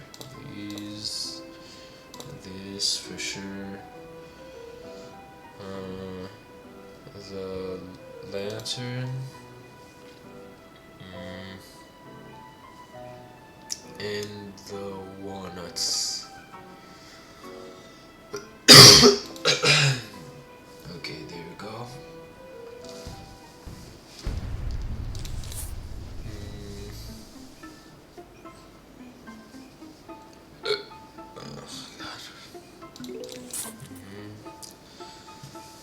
Oh my god. if I don't have so much energy today, I got home very late, so yeah. And there's not really much people today on live. I mean, I was supposed to go yesterday. I forgot to tell you what happened. Basically yesterday, the video that was posted on YouTube yesterday, that was supposed to come like the day before, did not come out, and it kept crashing, like the video of the live that we did on Saturday. That video kept crashing and it wouldn't upload, so I had to take way more time editing and trying to upload it. And mind you, the video was huge, and I mean huge in space, so I was surveilling on that video for 11 hours straight one night. I couldn't even sleep because I needed the video to come out, you know. So yeah, for 11 hours I was just spying on the video, watching if it would upload anytime, and it kept crashing and breaking. It wouldn't upload, I don't know why, until it worked, but it worked at like at midnight or something later of Sunday. So yeah, it was really just a done deal. It was really useless to try to save it at that point. So okay, what am I meant to do right here? What am I supposed to do? Like really? Oh my. You know what? Just get past. Just get it over with.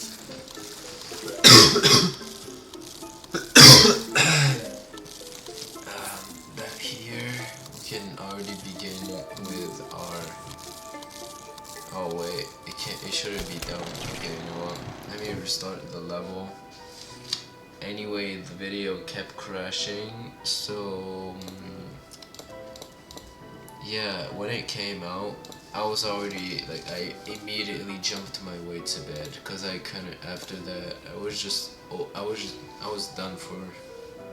I just was not able to stay any longer after that. So yeah, and I was aware today we were supposed to be playing Fnaf. We were supposed to be playing Fnaf, and I haven't said which one because I'm keeping it some sort of surprise, I guess. But yeah, it all failed miserably, which is why we're finishing it today. No excuses. Where even is he? Like, they're so hard to spot. This is gonna be probably a smaller live. Yesterday, the live, I mean, it wasn't even yesterday, it was 2 days ago. I still apologize for that huge gap, but I was really unable because of that, of what was happening to that file.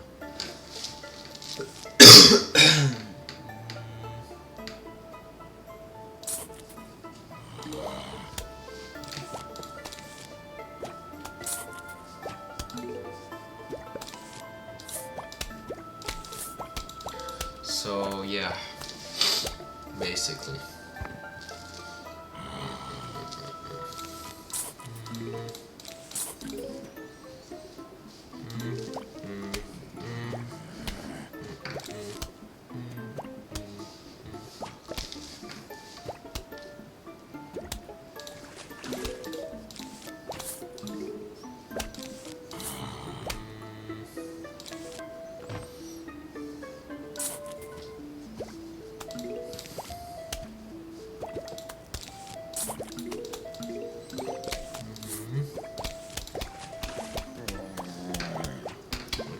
We're going good so far.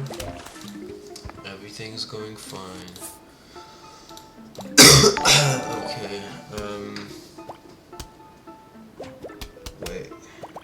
What? Oh my god, there's a delay on the live, so I have to wait to be able to see who subbed. Let me see.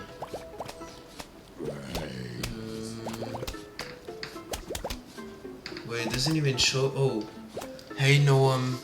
Wait, no, wait. Thank you. Thanks so much, Noam, for subbing. Thank you so much. Oh no. I'm sorry, Noam. There was a delay on the live. Oh no. Wait. Since when did that jump in dude? He didn't even make any noise. He didn't even make a single sound. He was so silent. Oh wow, we got one lawnmower just taken like that. Okay, first gloom shroom. Thank you, Noam. Thank you so much. Okay, since that we got our first gloom shroom, we have to start. Okay, I have to begin the project, the plan. This. Now you might be asking, Remy, what are you doing? Why are you planting a fume shroom behind a walnut, behind a cone head? And that, I mean, now, yeah, I failed, but originally I was gonna put a gloom shroom, but I forgot about that time that I gotta wait through. So, yeah, it's kind of failed. Yeah, I gotta wait. Oh, and there's the huge wave of zombies. Is that the first one or is that the old? Yep, that's the last one. Just go on and do that. I think you can still hit it. Oh, okay, you know what? He can go. It's okay. I'm not even mad. He can go there. Just, I gotta be sure to not let him cross. Oh, wait, no. Your stream is lagging. Oh, I'm sorry if my stream is lagging. It's my internet. My internet is really bad. Alright. Right there. Okay. It should. And he's gonna die. Okay, there. Oh yeah, my stream is lagging badly. Oh, whoa. Even my camera? It's the second time this has happened today. Okay, well, we gotta wait it out. Okay, it's back to normal. If for my screen it stops lagging, that means that it's you guys, it's your internets.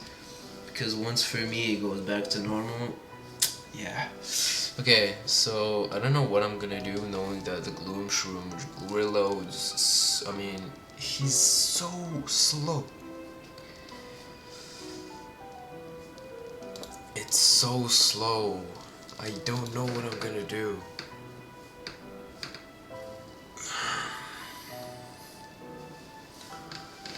This is so bad.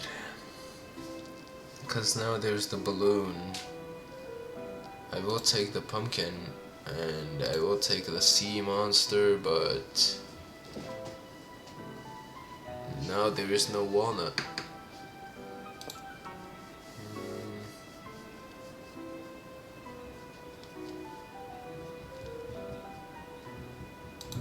Yeah, see, you have to pick something for the balloon zombie and only these two can deal with it.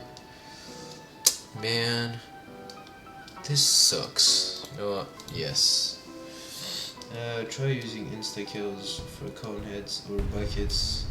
Yeah, I tried, but I mean, I was addicted to insta-kills. Insta-kills were my fave, or my go-to. But now that I bought an upgrade, I have to use it, cause like it's literally a Gloom Shroom. He's broken, insane damage already. But like the problem is the setup. Setting him up is so long. It takes so long. I have to set the fume shroom, the location, and then set the gloom shroom and the bucket. Here. And the sun production is so slow. First of all, because it's nighttime, and second of all, because these dudes give me so little amount of sun, and like they take so long to grow. I have to wait for the zombies to get like right here to be visible. So yeah, it really sucks because they get very close. It's so difficult to distinguish. Oh, whoa, he became visible after a while. Now that was just kind of unfair. Okay, I have no choice. First, shroom. I have no choice. What? I mean, my luck is really bad when it comes to RNG. So yeah, I need to put as many of these dudes as I can. I know it's a really bad placement for him, but it's to then put the gloom shroom on top. Oh my. You know what? I'm gonna let him have it. I'm gonna let him have it. I just need a glue. Oh, him too? Oh no. This is annoying. I think I put him right here. Yeah, you can take him. There we go. That's already one big one. Put him right behind. Okay, there we go. Why does he have to be right there though? Okay.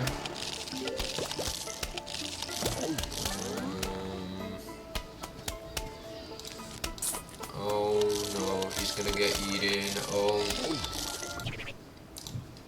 This is so bad. This is so bad. Oh my god. I don't know what to do. I have no idea what to do. The total costs, it's, wait, how much does this cost, or this, how much do these cost? Man, this is so, I'm gonna get this, but this is so bad.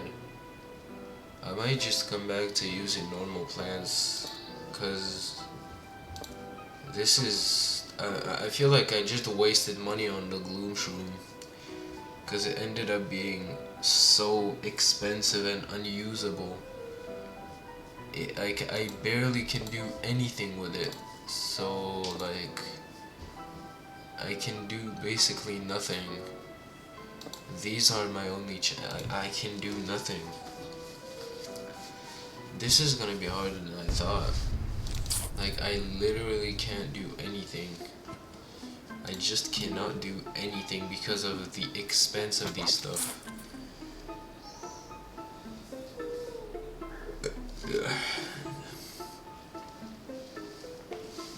This is insane. So where does he come from? There's a little hole in here, so that can help, but there aren't really any clues. Oh, well, he died anyway. I don't know where it was, but it was somewhere.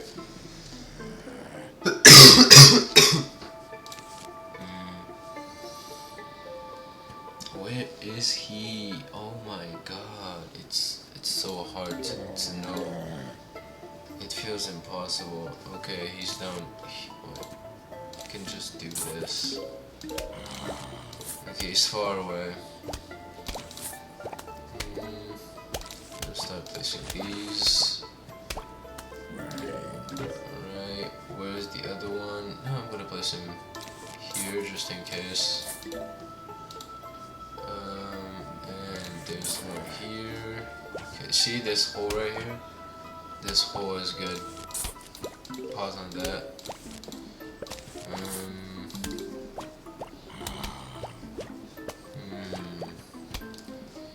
So place this here, this right there, lily pad. I think we're gonna have to win like this, guys. I think we're gonna have to win like this. because I really can't. Oh, yep, that's a cone head. Gotta try to do as much as I can before he gets here. He's already here. Change these around. There we go. Oh wait, the Scary Shroom loads faster, like it recharges faster than the... That's interesting. I know it does the same damage, but logically it will do more in total. That's really good. Another cone head. There we go. I might have to squash. There we go. Let me use them here. There we go. There we go. Place this in there. This. Got a coin. Got 2 coins.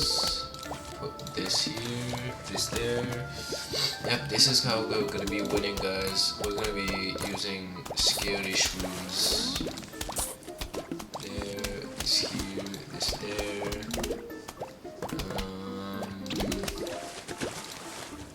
This here. This, that. Okay, first wave arriving. Right there, there are balloons somewhere. Oh, he's right there. I don't know if you can hit him. He cannot. Wow. He's just flying above everything. He's such a cheat code. Oh, there are 2 of them. Great. Fantastic, I guess. And they all stop shooting. That sucks really bad. It's like 2 tiles. It's so bad. This is so bad.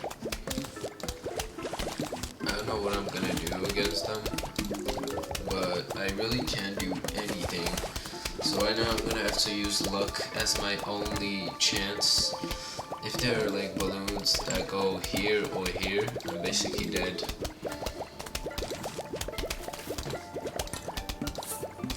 Basically dead if anything happens in these roads. There. There's something. This. First bucket head. There we go. This here. And there we go, there's a balloon. Let's see where it is. Up there. Wow. This is horrible. And there's another bucket head right there. Okay, that's bad. Balloon is just up there floating. The balloon is just up there floating.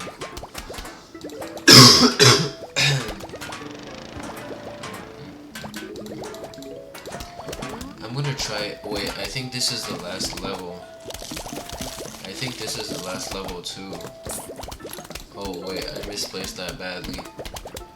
I really hope the balloons will only come in these lanes where they're the lawnmowers, because I don't want to do this again. I really don't want to have to do it again. I really don't want to have to do it again. Please. Please. Please. There's... Okay, he's going here. So this is safe. Where are the other ones though? Okay. He's going here. This is safe. But where are the other ones going? No, it's all up to the other ones. It all depends on where the other ones go. Okay, this is safe. They're all dead. Wait.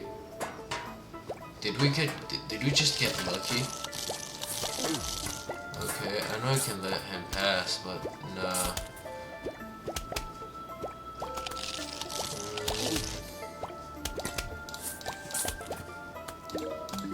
Okay. And we've done it, finally. We got so lucky. We got so lucky that the balloon did not go on those lanes. There was only one of them. It was only one balloon. So Noam, RNG did give us the look. Hello, this is your mother. Mother. This is our mother. Please come over to my house for meatloaf. Leave your front door open and your lawn unguarded. Sincerely, Mom, not the zombies. Oh, rain. Oh. In complete darkness? Oh.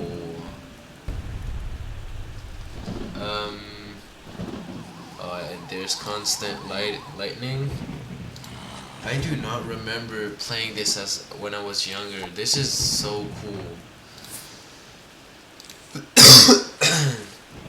This is so cool. I'll be honest with you, as a rain and thunder lover, I've never ever played a level like this in my life in PvZ.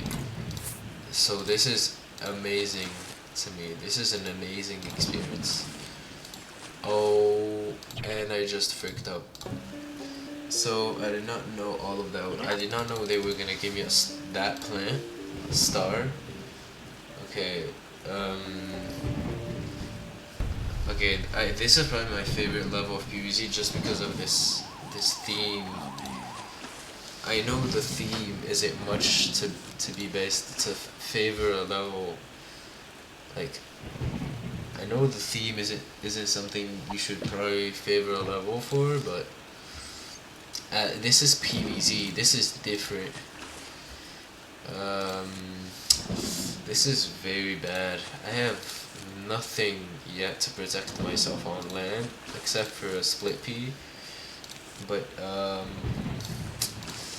like, what can a split P really do? You know, how much? Oh, I misplaced again. Nice.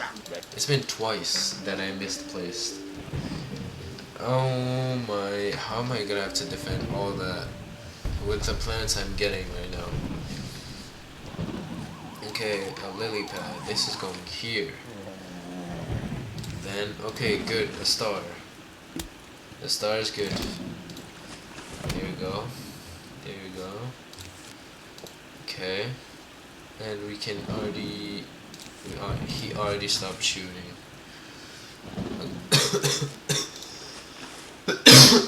Another star. And more lily pads. Wait. I'm gonna do this right here. And then more lily pads here, and that there. And another star here. Okay, that's good.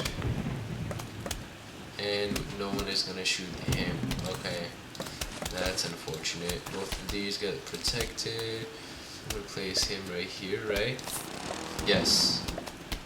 Okay. Magnish rules. Ooh, more stars. Place these right here and right here.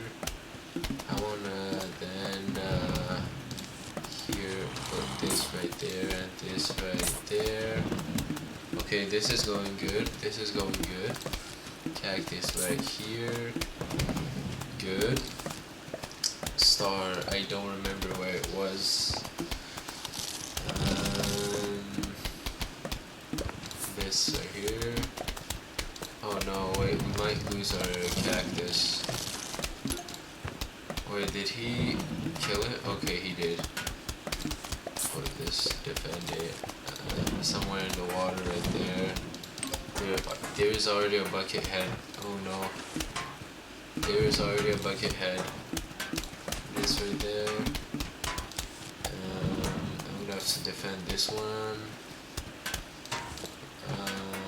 2 lily pads. This one. Yes, he took it away. That's nice. Put these. Actually, I'll keep them. Put this one here. Oh wait, yeah.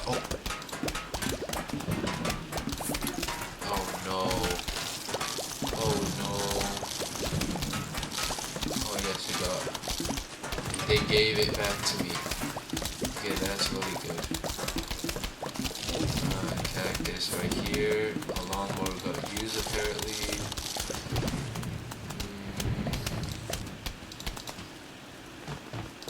I'll keep it. Cactus right here.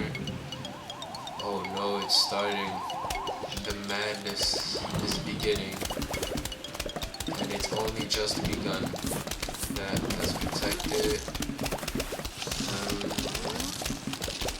Why are people eating stuff? Put a cactus right here on the water. Then keep this.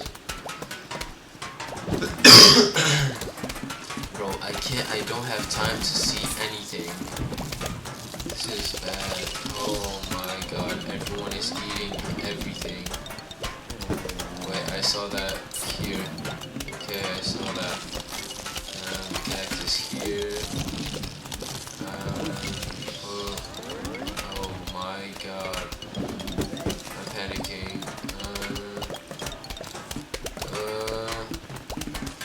I'm panicking. I don't know what to do. No. Where did he blow up right there? Dude, it's so difficult when I'm panicking. Just place him somewhere. Okay, I'm gonna do this right there. Place a lily pad right here. And then place that right there and another star. I think, oh, I placed it wrong. Put these right there. Okay. Put this in there. Cactus right there. I think I placed it wrong. Oh no, I placed it good. Okay. Then the pad will go here. I don't know why. This will go there. Try to protect it. Okay. Cactus will go somewhere here. There. Okay. They're eating all my stuff. They're eating all my stuff. Okay. No. Wait. Okay. Come on. Again, here, and here, and this. Oh no. This is so bad. Here, they're eating all my stuff. Wait, magnet here, I think. There, yeah. And then a lily pad. Oh, gotta prepare. Come on. Right there. And frick, I should have done that. This, and then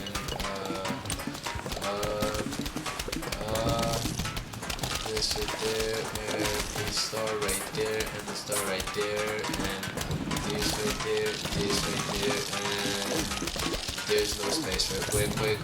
No, I don't know what I blew away. But a magnet right there, and that's it, I think. That's it. Wow. That level was insane.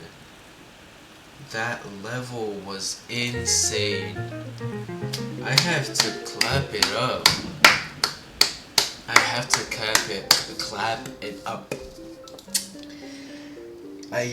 I've never remembered playing a level like that. That was actually stressful, and that was beautiful. By the way, Gloomshroom was absolutely useless and will probably remain as the most useless plant because of how expensive it is. I'm not gonna lie, I might just go with the star instead. It costs like total price, its real price is like 200 something. It's good, but a 2-tile distance for all alone, it can't even injure a bucket head. Do you understand? It doesn't even injure a bucket head. It doesn't even hurt a bucket head. That's how bad it is. I'm not trying to insult, but like, bro. Okay, so for here we have to use cabbages because it will not shoot, which is quite unfortunate.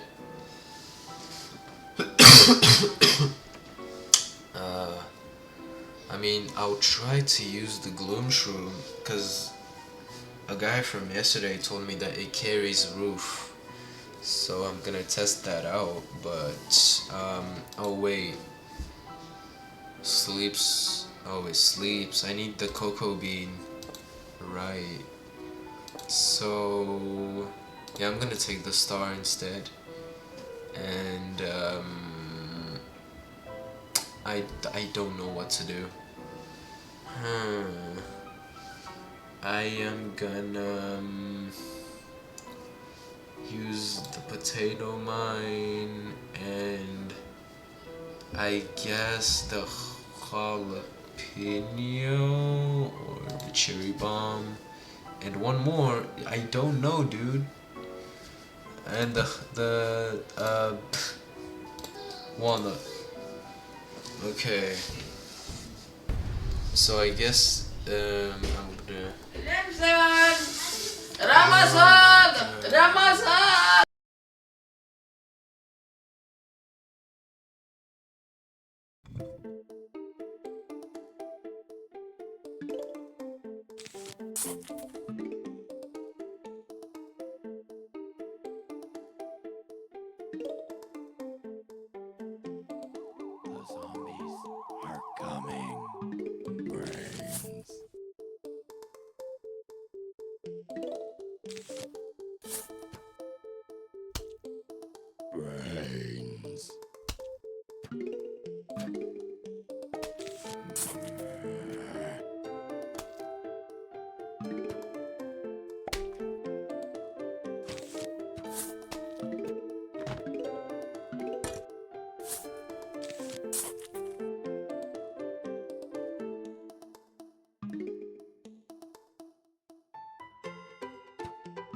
Okay, I'm back.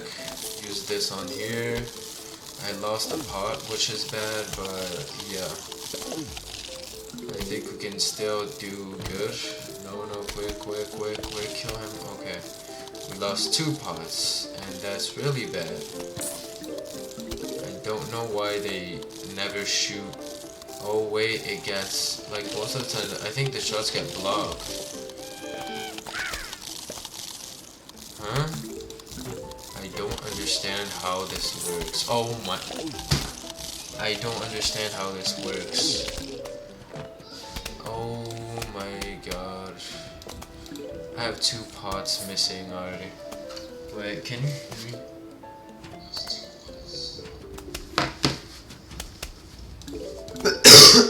Okay, we're good. So,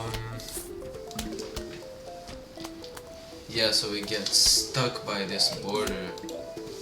Okay, well that makes sense. I understand why it gets stuck.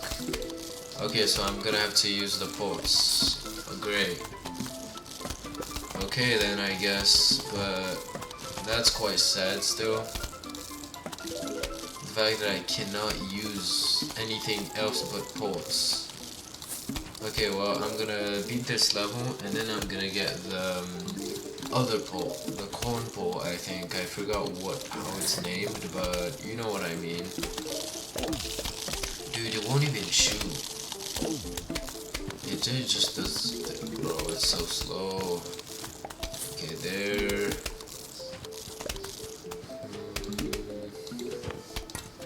Remove this one and place a cabbage pole. Cabbage pole in this game actually does a nice amount of damage. I don't know why. Why couldn't PvZ2 make cabbage pole this good? And here cabbage pole actually is good.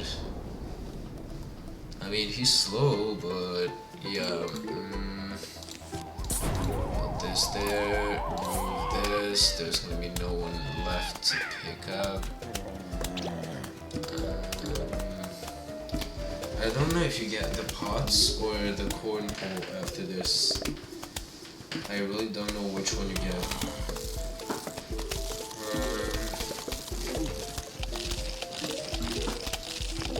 Oh, I really hope you get the corn pot.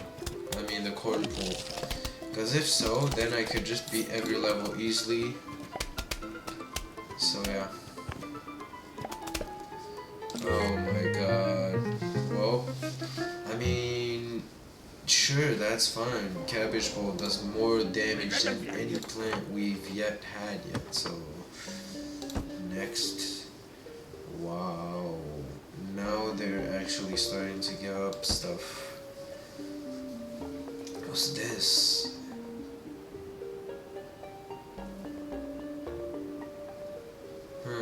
Interesting. I really regret buying the Gloom Shroom because, first of all, I think I got scammed. I really think I got scammed by some dude. It's not even a plant you can use on the roof, and he's told me that dude who told me to buy it was the same guy who told me that it carries on the roof. Like, bro, it's not even usable.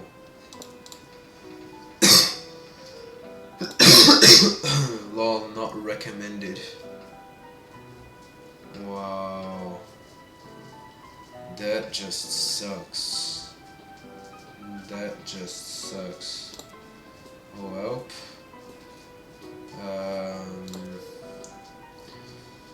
Great. These, this and this. Okay. I got scammed my money yesterday, and I mean the Gatling P would have been stuck too. Well.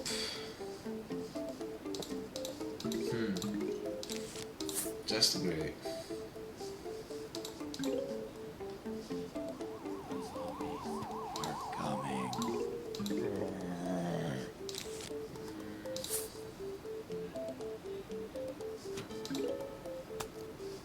It 4 shots a zombie.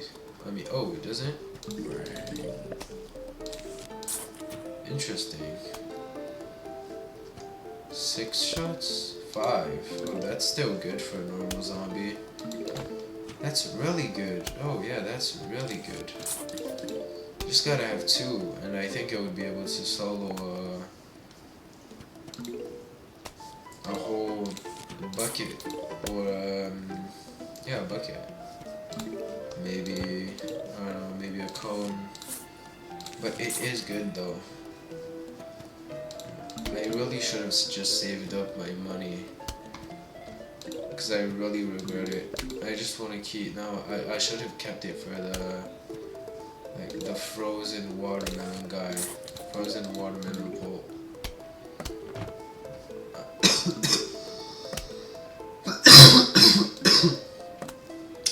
Those pubes.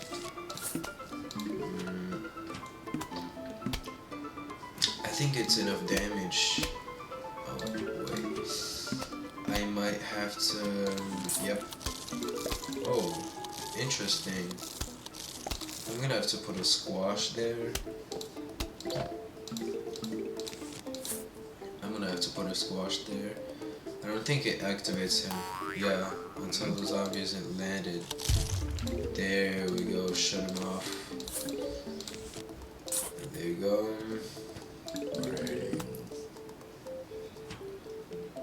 Okay.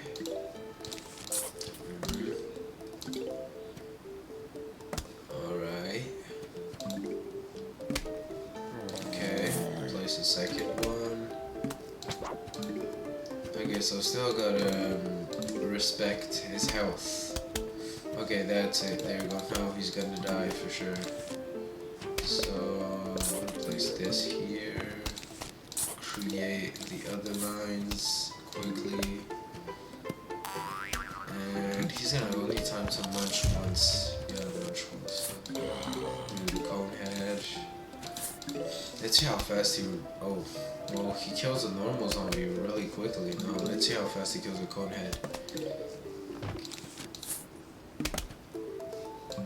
I mean, he wasn't even alone on the lane, but from here, let's calculate from here. Oh, here's a good example there. Okay, I think he needs protection.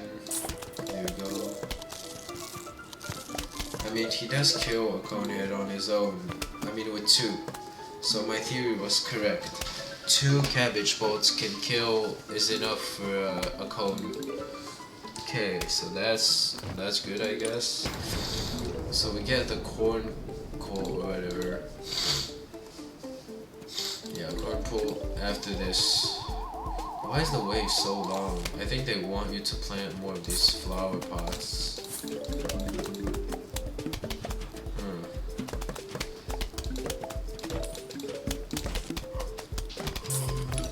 Okay. Oh, I have no money. The guy from yesterday really milked my money. And I got scammed.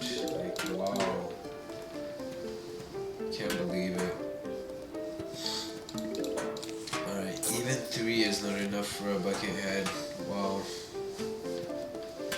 That's not really surprising, to be honest. It really isn't.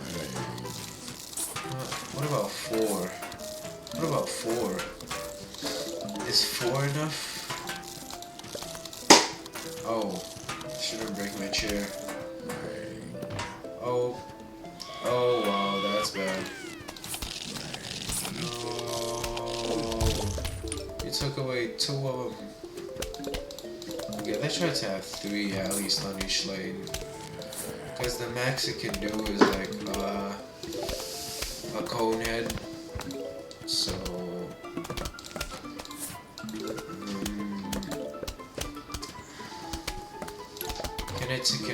can it remove a sportsman?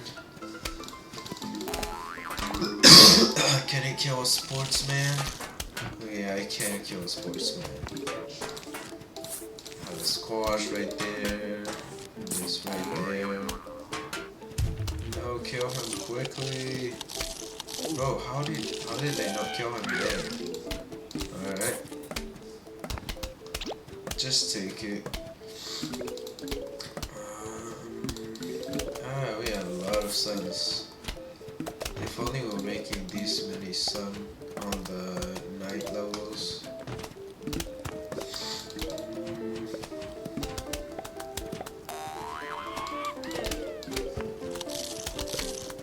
Okay. So it's not entirely enough to kill him because of his speed.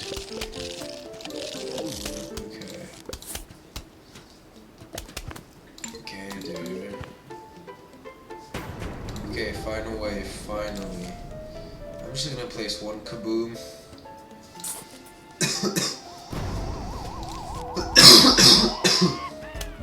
Chew bomb. Ah yes, bucket heads. There we go. And jalapeno. There we go. And squash. Place him. Right here.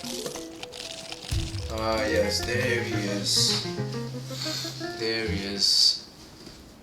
It doesn't mean it's gonna go down faster, but it's gonna kernel pole. Yes, not corn, kernel. because it's a tiny piece of corn. Ladder zombie. Oh man, it's getting tough. So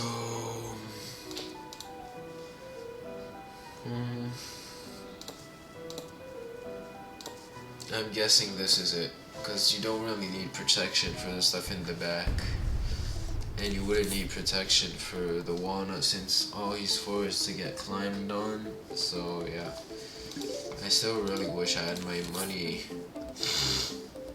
So cabbage pot is gonna go in the front and the kernel pot is gonna go in the back, so that as they come forward he has more time to, you know, reload his like butter shot. There you go, first shot was a butter shot. Great. That's the first time I think I've ever had a kernel pot in the life of PvZ having his first shot as a as a piece of butter. I just realized I have to make 2 lines of sunflower. So yeah, I'm gonna have to remove him. I mean, I'm gonna keep him for now. But yeah, I'm gonna make the line go up like this. Oh, I mistaked it again. I've made a mistake again. Since I need 2 lines of these, 1 line of this, and 1 line of this, I need 4 lines. This is how it should go. Oh, this is ugly. This is not good. Remove this, remove this. There you go. Butter. Put this right there. Let's put a second one. And wow, that's bad. Yes, butter's face. Now, just place a squash. I'm gonna wait for him to come up here. I need my army to be set up, because I am very late. Like, very late. Now we can already start setting up the thing. And that here. Okay. First cabbage pot.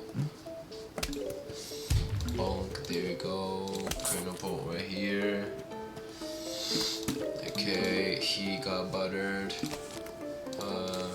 One right here. And then we can already start doing the line of walnuts. And then we just gotta wait.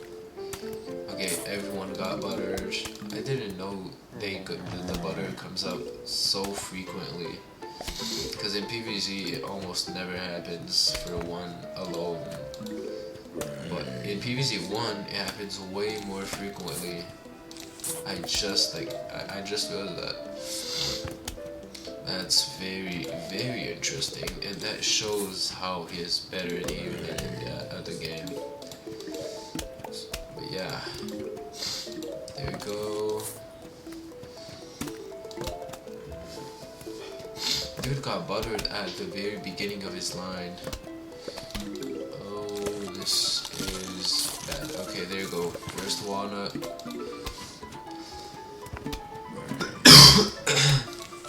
There we go. I'm gonna have to place walnuts or like insta kills at the very end of these, edge of these. Okay, flower pot here. That's good. And the last one. So where the zombie ladder will be, I will put the walnut. Now just wait for him to pop up. Immediate butter. He got buttered immediately. Okay. I don't know if I would say no, they can't throw the watermelon bolt at us. Okay, so he's here. Oh, got buttered straight away. It's nice for him to get buttered, because he's annoying. If I squash, is he gonna... Okay, so he does not ladder the squash. That's good. That's good to know. One right here. Honestly, I think I could have made more, but instead of saying I could have made more, I think I should just go for this. Collect the sun. The sun's in here. Make like a whole other line, because there's so much I can still do. So, okay, there, right there. Ah, there he is. So, quickly change these around. He got buttered. That is sick. Next, another kernel pole.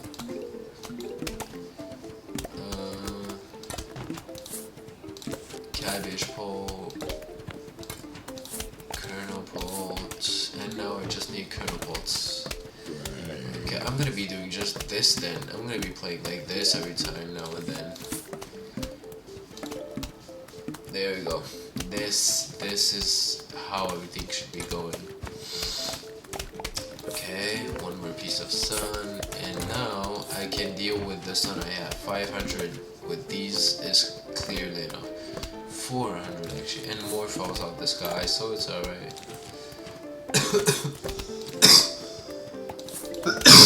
I'm gonna put more flower pots for insta kills like squash or jalapeno and stuff, especially for squash, because the ladder zombie is really the only one I want to eliminate.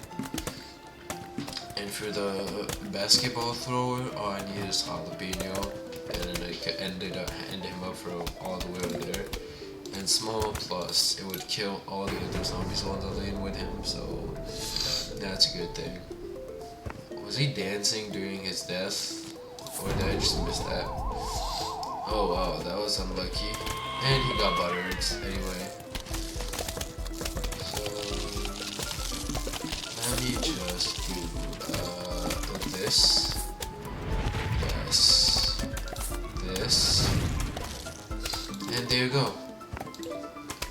Okay, so it's the cocoa thing. Alright. Okay, so now I will do something very risky. Very risky. For him, I will just pick a hypno shroom because I don't want to deal with him. But if I can't, then I will do something that's far worse. So this plus this is 200 and something. It's as if I was putting two of these. Oh wait, it costs a coffee bean. Wow, it's gonna be expensive, but I think it's worth it. I'm gonna pick that, and I'm gonna pick these two, and absolutely no pots, unless it's the kernel pot. I think I'm gonna be picking. Pick a squash. I'm gonna pick a. Should I pick a hypno shroom because it's gonna cost another coffee bean? I have one last chance though. There's one last thing I can. Yeah, I'm gonna pick the pumpkin, so that the pumpkin can protect him. Okay, so I need to make a lot of sun. I need to make a lot of sun urgently, because I don't have as much time as I had earlier. And I mean, everything is not more expensive because it's 75, and sun builds up really quickly. Okay, so I'm gonna need it to be right here, sure. They're gonna be right here, and the walls are gonna be right here. I can put it right. Oh, I did not think of that. Quick, I need a sun, I need a sun, I need a sun. Okay, there we go. Okay, quick. I did not think of that. How long does he take to recharge? Because depending on how long he takes, I can use him now or later. Or I might just use another squash, because squash reloads kind of fast. Like, I genuinely didn't expect him to load this fast. This there. Okay, squash is gonna go here, and it won't have time to load for him, so I'm gonna put another of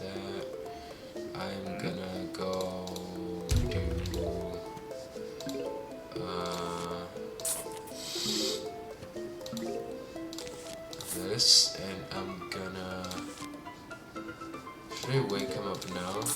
No, I'm gonna put a walnut. Yeah, I'm gonna put a walnut on him. Then I'm gonna do this. I'm gonna do this, and now I'm gonna do a gloom shroom here so it kills both. I think if I do have time, gloom shroom, and now I have to be quick. I have to be quick. I have to be quick. I have to be quick. Bean. There you go. And now I have to let him die. I have to let the walnut die, and I have to put a squash instead. Oh, and he's gonna go past. Okay, there you go. There, yes, that was excellent. And now I'm gonna need to put another gloom shroom on this one. There you go. Okay, it's gonna have to be quick. Quick.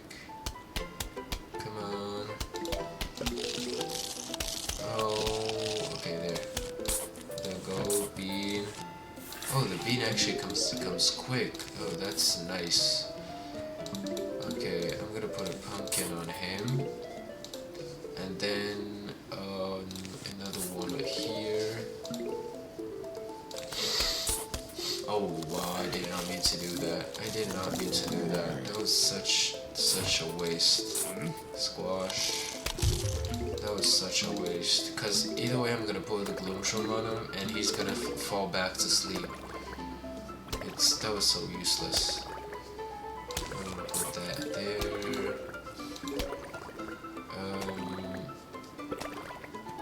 I'm gonna put him here. I'm gonna protect him. Next up must be him to protect then these two because they're the only ones on here. And if you're wondering, I'm also gonna place one here because it goes from 2 tiles. Him and this and this and this. Oh yeah, right. Yeah, I don't need actually this line. But yeah. This and that was actually kinda pointless. But hey, serves. I'm gonna do more behind just because I can. They're gonna attack normally, I guess. Yeah, I can shoot from far and it actually hits, so that's nice. They're just gonna be attacking normally, I guess. One over here.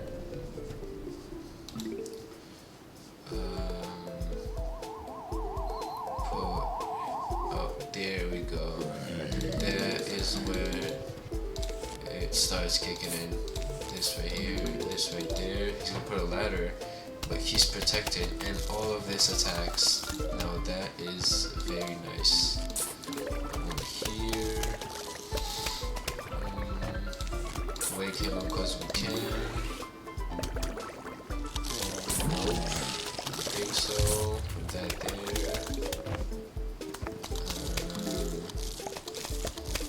Can I like normalize them? Nope. Okay.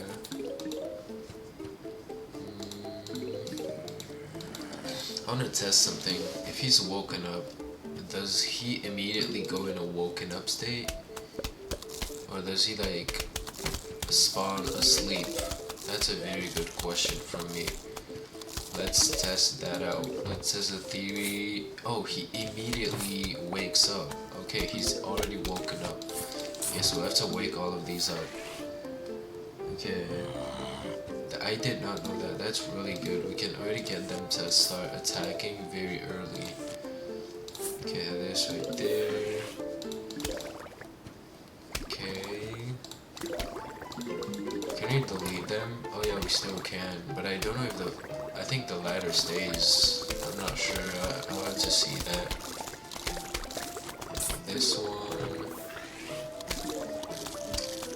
I'm gonna delete these so that they can come over here and get attacked by both rows.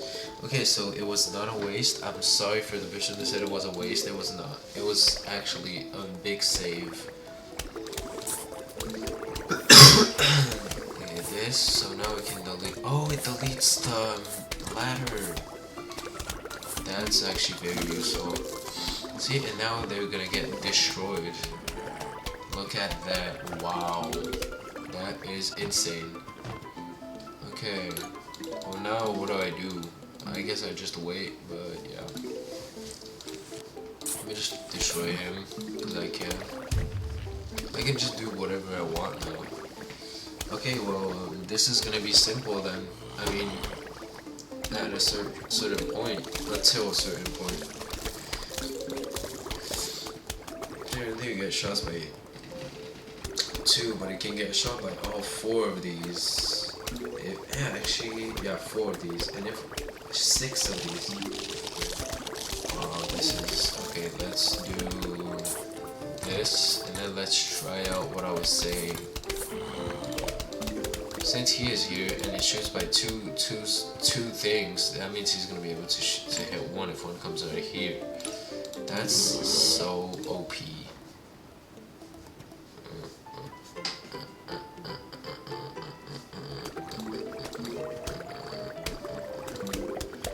Just look at that damage. Oh my god.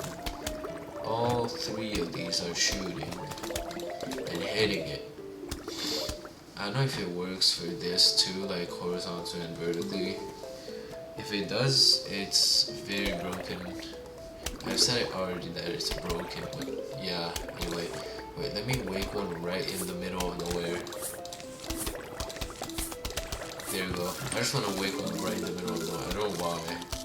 I just find it pretty... I don't know. I just wanted to. Oh, there he is. See? Wow.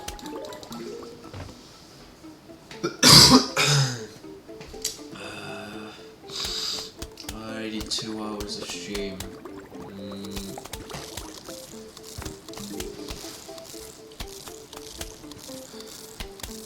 Okay, let's not do that. Let's let them come here, because I really want this plan to work. This one right here, where they get absolutely destroyed.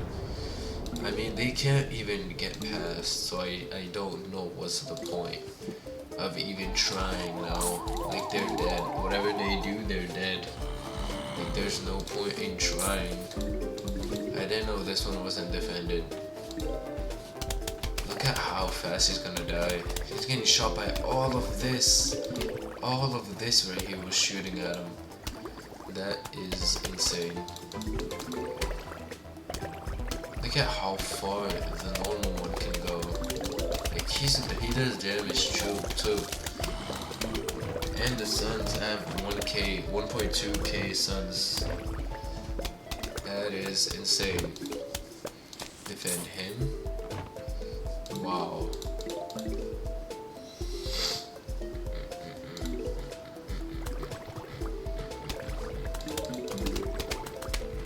This right there. Do you see the amount shooting at him? If he goes up, he's still gonna get damage and they're still gonna get protected. That is so anti-ladder. Just look at that. He doesn't even get time to come up the ladder. He's already dead. That's just sad, isn't it? That's just disappointing. I'm excited for the boss. Like, I'm already excited for the boss.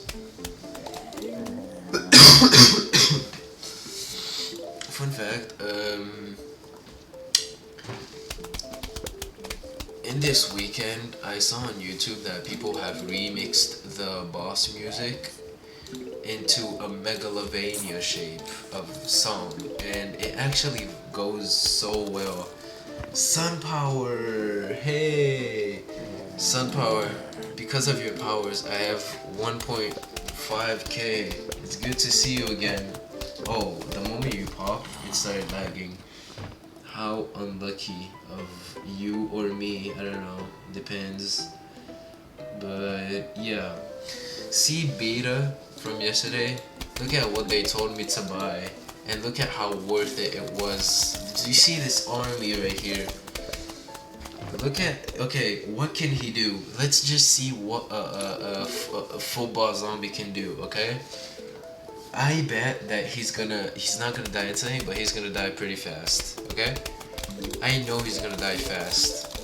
Look at him, he's getting disintegrated. He got destroyed. He got destroyed. A football zombie did not stand a chance. We can sit back and relax. Like, take your popcorn. Guys, take your popcorn. How's your day been? How's your day been, man? Like, no one is getting past this. We can read a book. We can start just daydreaming. Look at these poor zombies. Like, no, just remove the sunflowers at this point. They're useless. Remove them. Just do even more. You know what? Even more. Even more. And even more. Just keep on going. I may draw him in my style. Do it then. I want to see a drawn gloom shroom. Gloom shroom is, you know, I've become a fan. I've become a big fan of him. Just look at how he got deleted.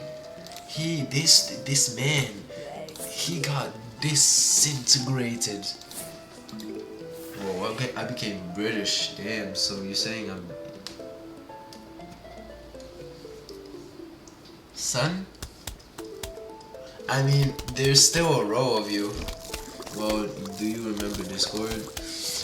So about that, I still forgot to download it because I was so busy yesterday. You weren't here while I was talking about it, but I was trying to edit the previous stream because I post my streams on YouTube. I was trying to post that on YouTube, the previous stream. You were there, and it kept crashing over and over, and I've been looking at it for 11 hours because it took so long of downloading, and even after that it kept going. So in total I took over 24 hours looking at a file that kept breaking, and eventually it worked, but I did not finish it yesterday when I was supposed to finish the game yesterday. So now I'm late and I have to finish it today, but I'm already getting problems because of my bro. But I have to finish the game today. Like, it's a given challenge now. I have to finish the game today, and we're so close.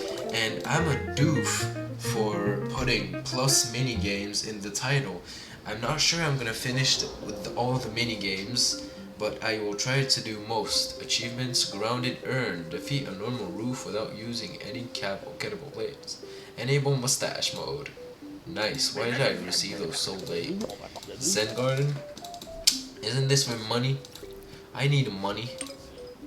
Not like I regret getting the... Yeah, I see. Yeah, it was really head-breaking. And I keep forgetting about Discord.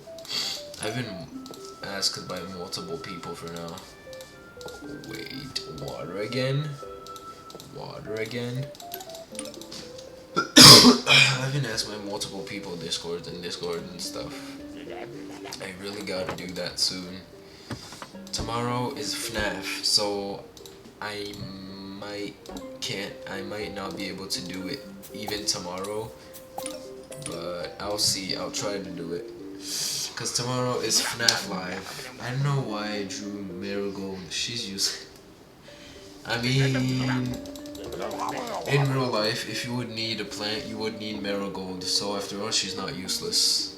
You would, in real life, if you could bring a plant to real life, you would need Marigold. In fact, she would be the most useful plant in real life. So yeah, do not disrespect Marigold.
Okay.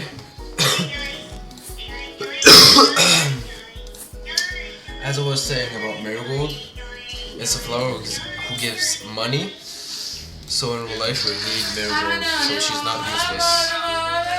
So yeah. We're at level 5. We're doing well. Okay, there. Why are they giving us chompers? They're giving us chompers on the roof. That's... Wait, does it hit? No. Oh, this is bad.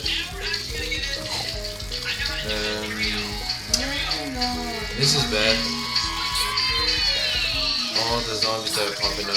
Okay, I think I should have done them in the back, because now... are they gonna give us any blood pots? No, I'll let him die, and then...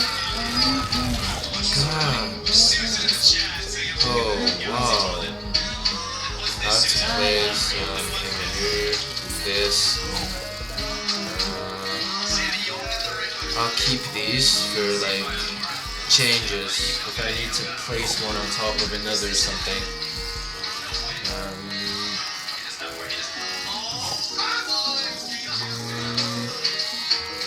I want to place the flower pot in the middle, but I can't. Okay, he's gonna die. He's done eating. Consume him. There you go. Then he's gonna get eaten. Okay, going well. Another one right here.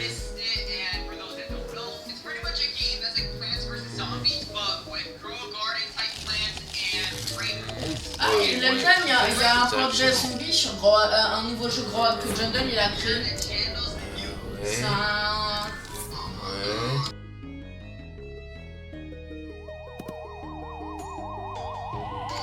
Okay. I think, do they take the plant or do they take the plant? Why there's literally a thing around the plant. Why did they take the plant itself? Now that's not fair. Okay, wait, cherry bomb. Actually, I don't need a cherry bomb. So this level is so long. Why would they give us chompers when we're so far? I just placed a chomper. Oh wow. Okay, I have to. Oh, it breaks. The cherry bomb broke the ladder.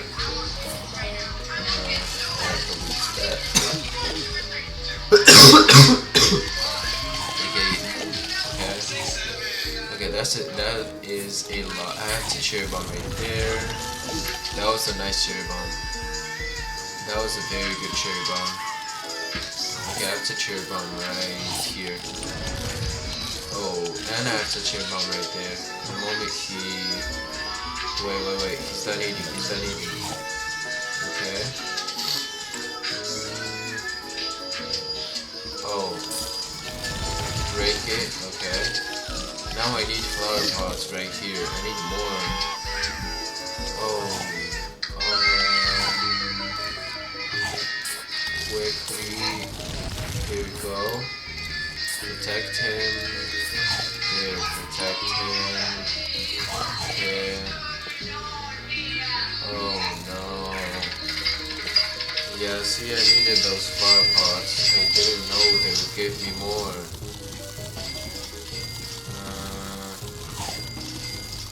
One right here and protect him. Okay, that was good.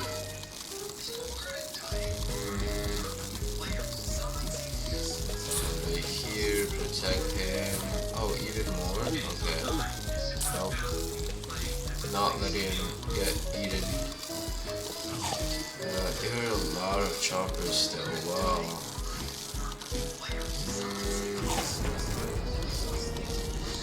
Can he? Okay, he can't from that far. There you go. Protect him. Oh wow. Oh, that is so many. That is so much. What am I gonna do? Like seriously? because there's so many. There you go. Just have to do this. And do this. Oh my god. This and this. Do this and do this. Oh yes, we got the, what's this again? It's not onion, garlic, yeah. Okay. So all we gotta do is the same plan over and over again. This, the coffee bean, the pumpkin,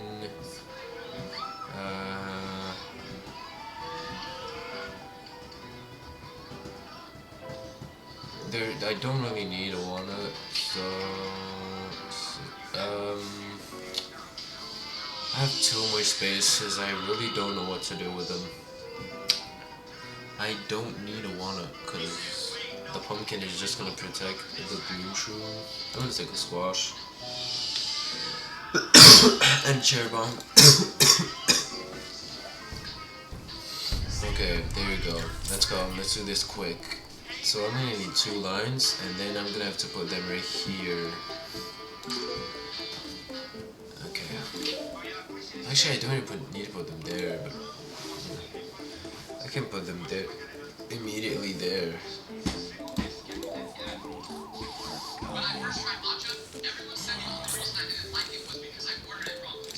Okay, there we go. I'm gonna begin by putting them there. You know exactly how I'm gonna begin the day. I'm gonna start off with a squash. Sunflower. Here we go. Okay.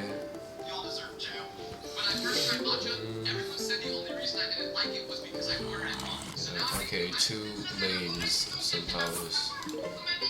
I think I'm gonna be able to get a second squash.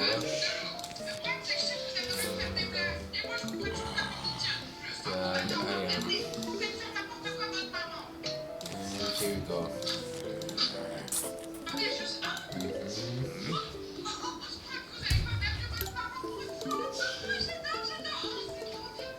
There you go.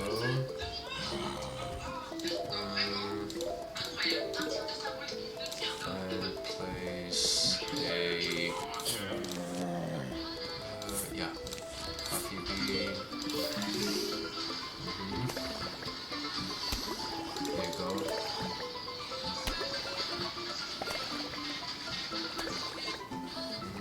Not yet.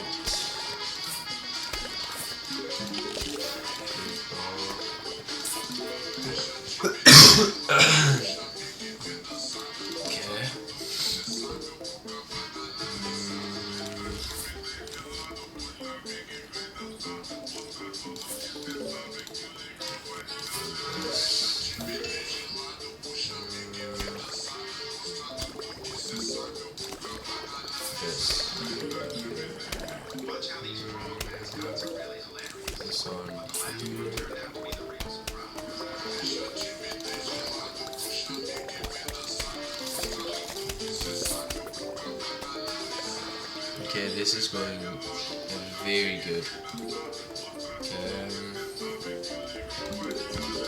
I think we have only 4 levels left, and then we're done. I think we have only 4 levels left. I'm not sure. I think it ends at 10, and we're at 6. This one, this. The top one. There we go. It's done. And then I'm gonna do them behind. This row is gonna be like for the post attack. And if I really need to break these things at the back, I can just do a squash and cherry bomb to eliminate way more than it would with the jalapeno. So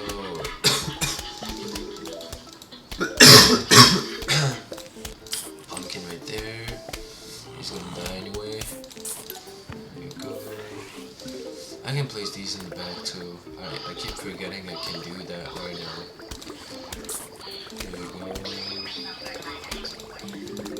I'm waiting for more sun before I do it. There we go. This one right here. Okay, I'm gonna do this now. I'm gonna put another one here.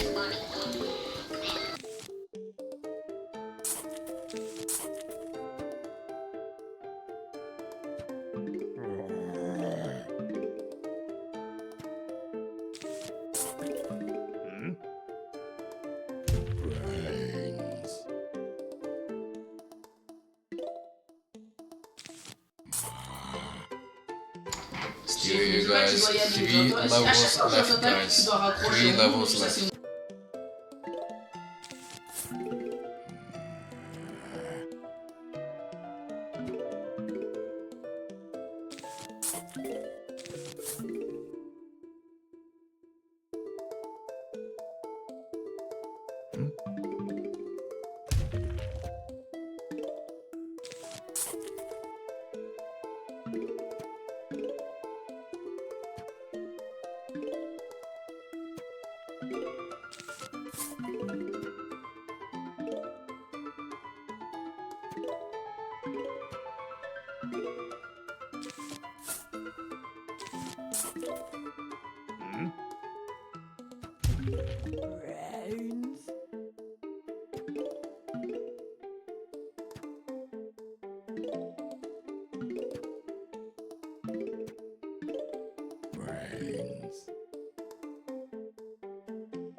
out.